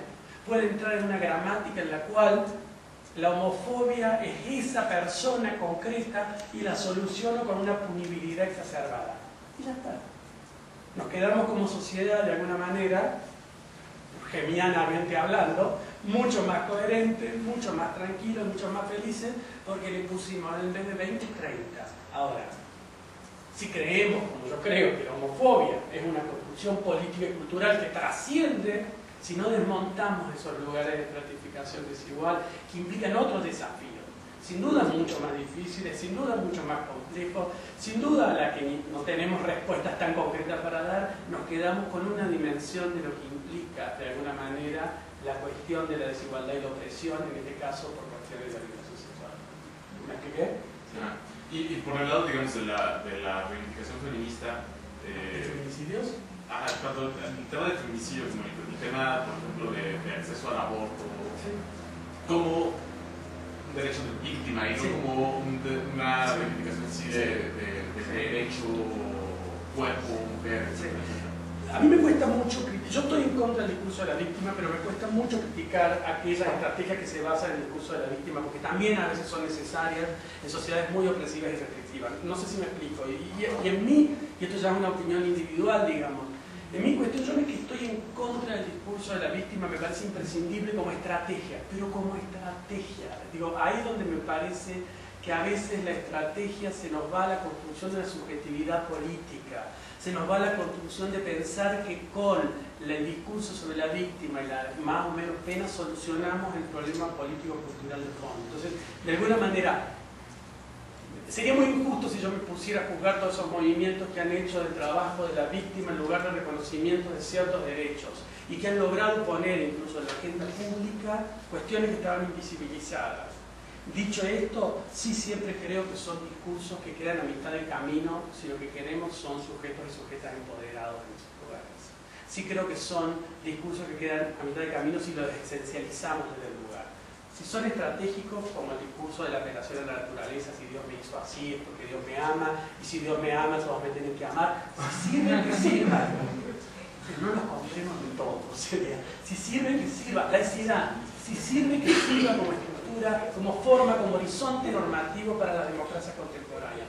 No los sacralicemos, no los esencialicemos, no reesencialicemos, que ha sido la tradición que parte de estos movimientos constantemente nos empuja. Esencialicemos constantemente esas mismas estrategias. Hay una autora que habla del esencialismo estratégico. Sí, a veces es necesario esencializar ciertas identidades, sobre todo cuando uno entra en el campo de la disputa del derecho. Y a veces sí, qué sé yo, a los abogados necesitan el daño, necesitan la víctima, hay que mostrarla. Está bien, digamos, pero ojo, digamos, que sea solo un uso, que sea un uso estratégico, digamos. ¿Te explico? No, yo solo externar que llevamos ya casi 5 semanas en el seminario, bueno, en el taller, y es también gratificante saber que, para mí por lo menos, es la primera vez que se politiza el derecho en estas sesiones. Y hay una cuestión que me parece un poco complicada, en el sentido de, por un lado, si bien sigue otro argumento, necesitamos de las gramáticas liberales de reconocimiento de derechos para casos límite, pero por otro lado, utilizar esos mismos lenguajes o vocabularios evita esta politización del cuerpo, invisibiliza otros aspectos que tú has marcado, ¿no? Sobre la importancia de la identidad, etc. ¿Cuál sería tu opinión en el sentido de si el derecho, por un lado, favorece, ¿no? Me parece que es claro, pero que también, como tú señalaste, es una forma de dominio, en este momento el cuerpo como instrumento, ya no de derecho, sino como instrumento político, ¿cómo nos ayudaría a invertir estas lógicas políticas? ¿Cómo nos ayudaría a invertir?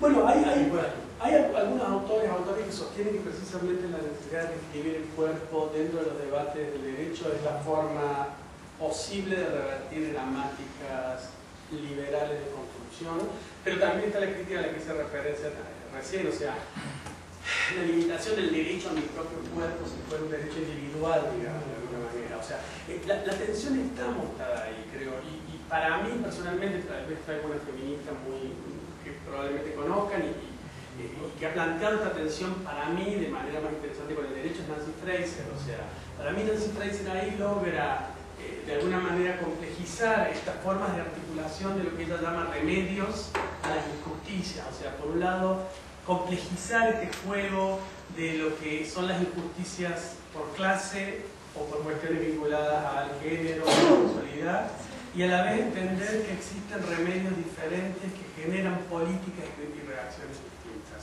Y la capacidad, en teoría, analíticamente, del pensamiento crítico, de cruzar esas medidas más radicales, esos remedios más radicales que tienen que ver con la deconstrucción de identidades y que tienen que ver con la desarticulación de los sistemas capitalistas, como los remedios radicales que implicarían sociedades más justas. Y uno acuerda en el discurso académico con esa radicalidad, pero también uno tiene que ser justa con el activista y la activista. Digo, insisto, yo también me autoidentifico como un activista o activista que actúa dentro de cierto marco político de posibilidades y donde de alguna manera ese marco político de posibilidades genera ciertas limitaciones.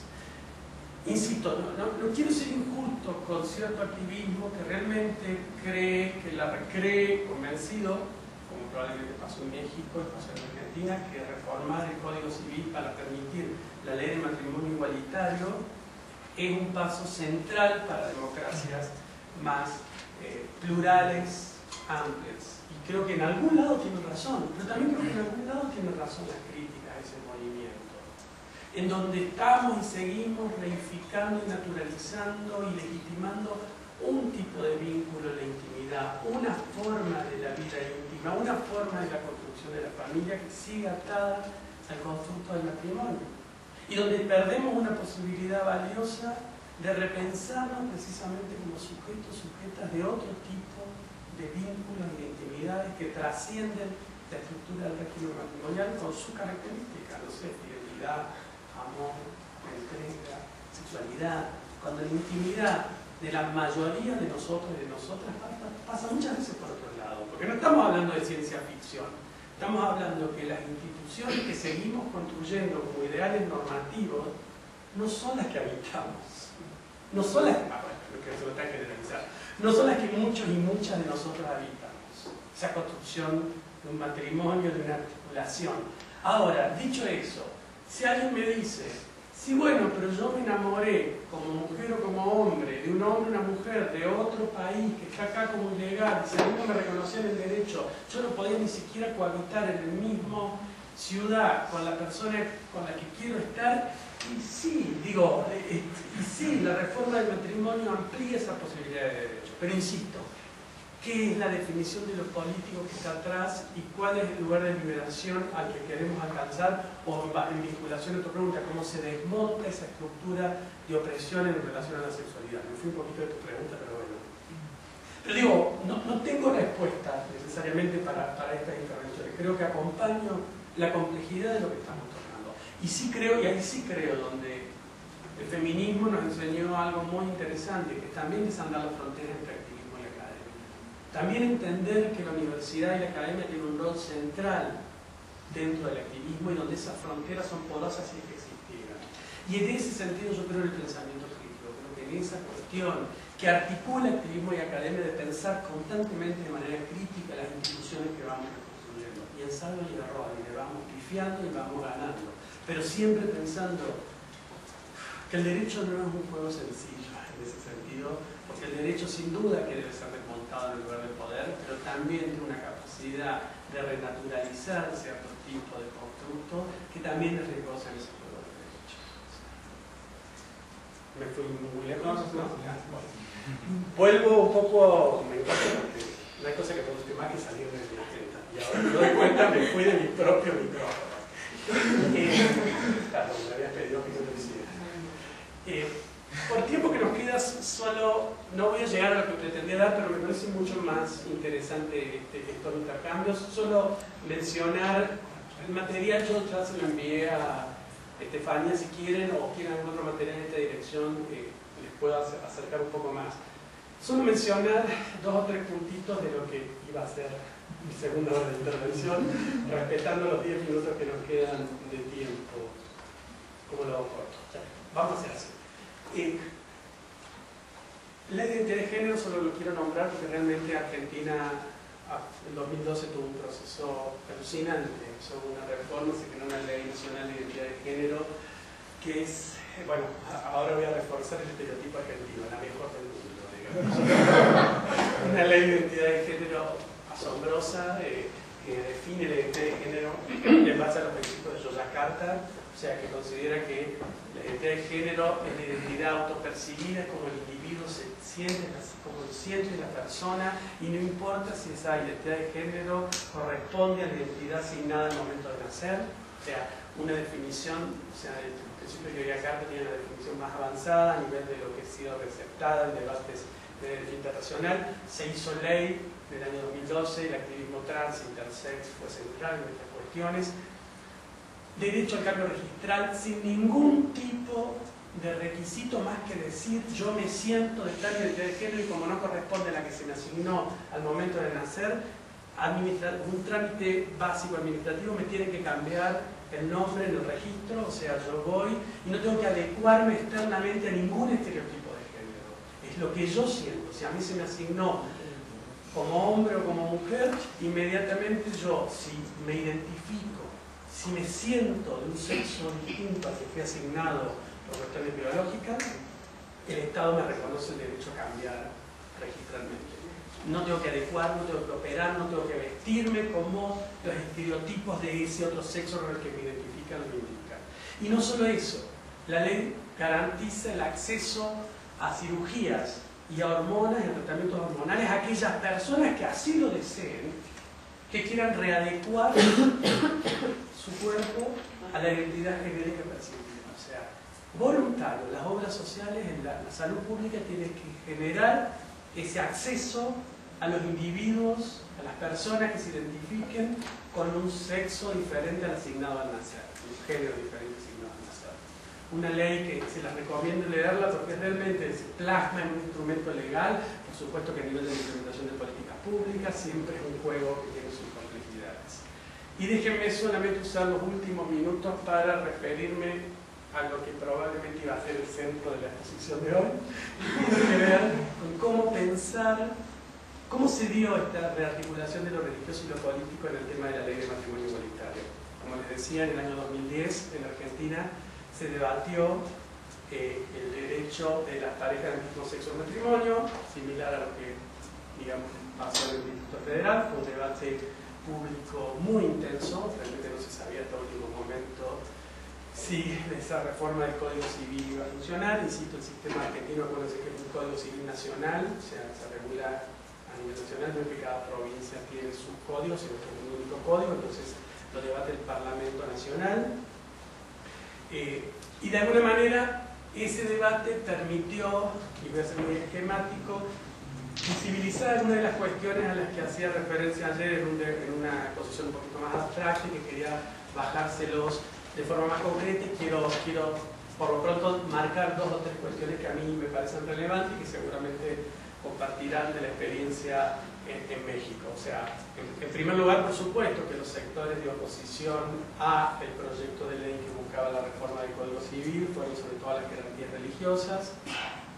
La jerarquía católica lideró la oposición a la ley, sectores del campo evangélico, como les decía ayer, el campo de origen más conservador bíblico también secundó esta oposición fuerte y vocal a la ley. Una dimensión interesante a tomar en cuenta en estos sectores como actores fue la forma en que las intervenciones públicas y los documentos de la Conferencia Episcopal Argentina, SACO II en particular, reproducen de manera casi literal los documentos del Vaticano. En este juego que hacíamos al principio de la necesidad de entender mucho de la política sexual en su conexión con la cuestión de la política transnacional o de una política global. Otra dimensión interesante, y disculpen que sea esquemático por el tiempo, es algo que yo en algunos artículos he llamado un secularismo estratégico en el activismo religioso conservador. Cuando la Iglesia Católica en Argentina, uno podría pensarlo en otros países, tal vez México sea que uno menos lo podría pensarlo, porque tiene un proceso inverso, pero cuando la Iglesia Católica en Argentina pierde la hegemonía sobre la forma de regulación de la sexualidad. Esto es un debate, una exposición un poquito más larga, pero digo, hubo una forma de poder hegemónico en la cual inclusive se controlaba qué entraba o qué no entraba en la agenda pública.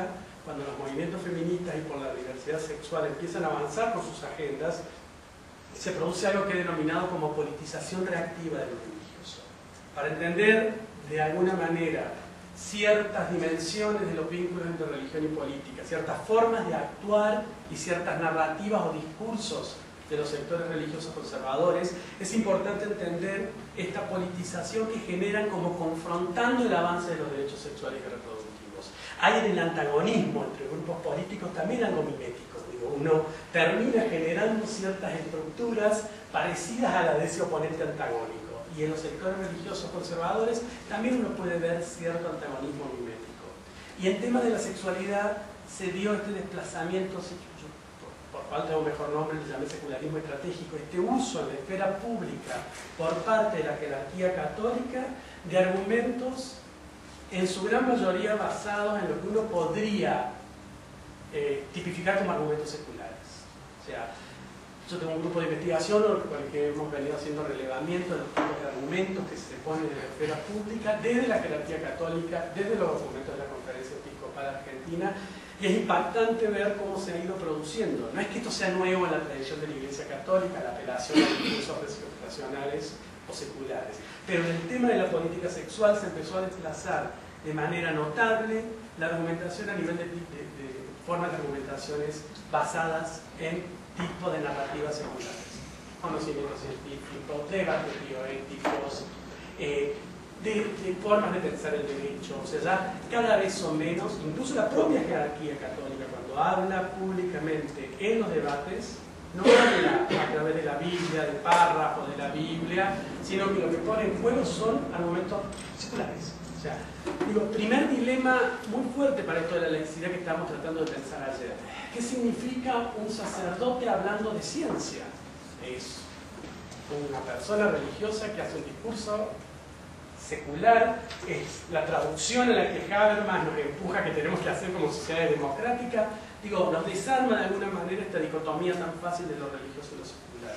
Y en Argentina esto fue claro y es claro en general. El discurso se prioriza a nivel de los registros seculares del discurso.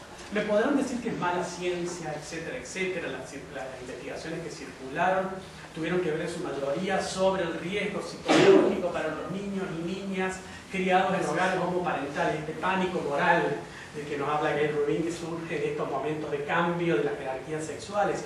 Se ponía en juego esta idea de, ay no, las investigaciones científicas, psicológicas muestran, Y ahí empezó todo un debate sobre cuán mala ciencia es. Pero ojo, interesante, nos empujan al debate de la ciencia, que ha sido un eje discursivo complicado. O sea, si la sexualidad se tuvo que liberar de varias cosas, y esto Foucault lo tuvo muy claro, tuvo que ver precisamente en los registros discursivos científicos que tratan de buscar la verdad sobre el orden de lo sexual. Vuelvo a donde estaba. Otra dimensión interesante en la forma en que se articulan, perdón de vuelta por ser muy esquemático, tiene que ver con un proceso que he denominado de homogeneización de lo religioso. Ustedes también en México lo verán de forma cotidiana. Cada vez son más, se retraen los líderes religiosos de las presentaciones más públicas y van generando una aparición cada vez más fuerte, cada vez más visibles, estas ONG autodenominadas pro vida, pro familia.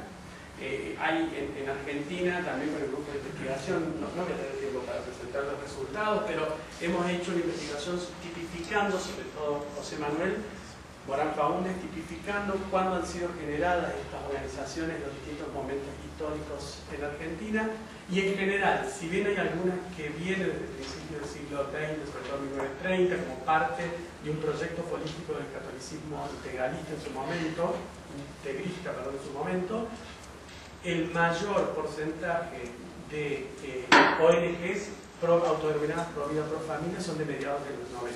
Mediados de los 90 no es un año casual, mediados de los 90, lo habrán visto cuando debatieron el tema de los derechos internacionales, tiene que ver con un avance muy fuerte en las agendas de derechos humanos, de las posturas feministas, a través del reconocimiento en distintas conferencias internacionales de derechos reproductivos en primer lugar y después pensaron incorporarse derechos sexuales. Y esto se ha ido plasmando en nuestros países a través de la articulación de estas ONG autodenominadas Pro Vida Pro Familia. Sin duda la influencia de Estados Unidos y una organización como Vida Humana Internacional, de origen católico, es muy fuerte en la creación de estas ONGs. Pero también es muy interesante, tanto para el secularismo estratégico como para la homogenización, digamos, de lo religioso, ver cómo son estrategias que uno puede buscar en los documentos del Vaticano. O sea, yo hacía referencia ayer de que la Iglesia Católica es una institución religiosa, pero es un actor político. Digo, esta política dual de la institución es lo que es crucial también para comprenderla en su complejidad a nivel de la estructuración de una maquinaria política de funcionamiento en nuestros países. A mí uno de los documentos que más me impacta porque condensa mucho de esto que estamos debatiendo es una encíclica del 1994, Evangelii Vitae, donde precisamente se articula por un lado este llamamiento a los intelectuales católicos a producir conocimiento para la defensa del magisterio de la Iglesia Católica. El año siguiente se crea, Juan Pablo II, la Pontificia Academia para la Vida. Seguimos hablando del Vaticano, que tiene por objeto específico generar conocimiento en relación a las cuestiones que hagan a la defensa de una cultura de la vida, que precisamente es un eufemismo desde una lectura individual de la agenda de los derechos, digo, la cultura de la muerte, contra la que se opone un eufemismo de la agenda de derechos sexuales y reproductivos. 1994 la encíclica, 1995 se genera esta institución desde el Vaticano que regula la capacidad de generar fondos y recursos para la investigación científica que acompaña la agenda que defiende, digamos, como políticas sexuales del Vaticano. Insisto, es una institución religiosa, pero es un actor público que sabe reaccionar a momentos específicos, a coyunturas también particulares y articular una politización reactiva con estrategias de alguna manera interesantes y novedosas. Mediados de los 90 también Juan Pablo II empieza a, creo que el primero, si no estoy confundido, fue también en el 94 en Roma, los congresos de la familia, o congresos mundiales de la familia, que se empezaron a hacer cada 3 años, se siguen haciendo sistemáticamente. Hay otros que son también congresos de la familia, pero que son más ecuménicos, este es organizado desde el Vaticano, que son muchas cosas. No quiero minimizar la importancia porque tienen un solo lugar, un campo religioso importante, pero también son una esfera pública para la construcción de agendas y para la circulación de estos argumentos científicos que se oponen a los derechos sexuales y reproductivos en general, en este eufemismo de la defensa de cultura de la vida. Digo, lo que quiero llamar la atención es que si bien cada uno de nuestros países responde de acuerdo a características determinadas de una lógica política que estructura el campo de debate específico, también estamos confrontando un activismo que trasciende las esferas nacionales y que de alguna manera es un movimiento social conservador y que trasciende también la dicotomización entre lo público y entre lo religioso y lo secular, y que justamente el concepto de politización reactiva lo que trata de mostrar es que no es pura reactividad a una agenda, sino que también rearticula estrategias desde el propio sistema democrático, desde los canales mismos que los sistemas democráticos habilitan. Para no perder tiempo, el tema de objeción de conciencia. Y para cerrar en los últimos segundos, déjeme solo decir que justamente elección de un nuevo Papa, como nos está pasando, también es uno de los desafíos de los momentos centrales para la política sexual. O sea, un nuevo Papa como Bergoglio, electo ahora como Francisco, digamos, genera también un nuevo desafío a la forma en que vamos a pensar la política sexual en nuestra región. Un Papa de cariz jesuita que tiene una carisma y una estrategia indiscutiblemente poderosa, está generando una revitalización al interior del campo católico en nuestra región, que venía de alguna manera con cierto debilitamiento, que es una figura compleja. Cuando no tuve tiempo para presentarlo, pero cuando el debate del matrimonio igualitario, una de las pocas excepciones a ese secularismo estratégico que yo hacía mención, es una de las pocas excepciones a la jerarquía católica, hablando el discurso de las ciencias, fue precisamente una carta que escribió Bergoglio a un grupo de monjas, carmelitas descalzas, que supuestamente era una carta privada, pero que la misma agencia católica de noticias se encargó de volverla pública, o sea que la defensa de que era una carta que no tendría que haber sido leída no sirvió en el argumento de lo político. en la cual se sostenía que el proyecto de ley era un plan del demonio, en el cual se sostenía que no era un debate político, sino que era el padre de la mentira, o sea, con un discurso fundamentalista al que hasta ese momento el debate público no estaba acostumbrado a escuchar, que generó muchas reacciones en contra. Digo, esto fue lo positivo. O sea, como la votación venía tan peleada poco antes que se debatiera en el Senado, para semanas antes creo, y venía la cosa muy complicada, sale esta carta a la luz como una forma de presión. Él era Bergoglio, el jefe de la Conferencia Episcopal Argentina, sale esta carta a la luz para, de alguna manera, generar más presión. Y lo que generó fue una reacción al contrario. Entonces, de alguna manera, yo creo que Bergoglio Francisco genera un nuevo momento político que abre para mucha gente muchas cuestiones optimistas en relación a las cuestiones de política sexual. Ha dicho frases que realmente son impensables de los previos dos papas, o sea, ¿quién soy yo para jugar a una persona gay? Ha usado la palabra gay, digo, que no es poca cosa, el discurso nos construye, y justamente una de las estrategias del Vaticano fue siempre en los documentos internacionales hacer poner entre corchetes todo vocabulario que podía sonar a construcción cultural, como género, por ejemplo. Usó la palabra gay, dijo en otra entrevista en un diario italiano sobre el tema críticamente a la obsesión que ha tenido la Iglesia Católica con las cuestiones de sexualidad, o sea, como diciendo, se nos fue la mano, cuando en realidad lo importante es traer la pobreza al centro de la cuestión. ¿Quién puede discutir que la pobreza no es una de las dimensiones cruciales a seguir volviendo política en nuestro mundo y sobre todo en nuestra región? Pero sin duda la pobreza, volviendo a tu intervención, implica un cuerpo. O sea, la pobreza no es un sujeto descentrado de una corporalidad, de un deseo, de una sexualidad. Entonces el desafío abierto ahí, en este nuevo papado, y lo que va a implicar el impacto inevitablemente político que va a tener nuestras regiones, es qué tipo de articulación del cuerpo detrás de la pobreza. ¿El cuerpo inmaculado que no desea, que no sufre, que no tiene sexo? ¿O es un cuerpo construido desde una sexualidad diferente? Si de alguna manera Bergoglio Francisco, como parece, quiere sacar tanta presión en la agenda del Vaticano sobre las cuestiones vinculadas a la sexualidad, la obsesión compulsiva que han tenido los últimos dos papas con la sexualidad, tiene el desafío, y con esto cierro, más fuerte, de desmontar no solo la doctrina, pero la Iglesia a nivel de su doctrina, de su magisterio, es uno de los ejes de debate. Tiene el desafío más fuerte de desmontar maquinarias políticas de conservadurismo religiosos estructuradas en nuestros países. O sea, no es solo el cambio en la postura del magisterio, la mayor o menor flexibilidad que un papa le pueda dar a la Iglesia Católica en relación a la amplitud, a la apertura hacia la diversidad, sino también la capacidad de desarmar maquinarias políticas heteronormativas y patriarcales que funcionan, que son poderosas, que están vigentes y que sin duda siguen siendo los obstáculos principales para un avance de agenda de derechos sexuales y reproductivos. Gracias, chicos.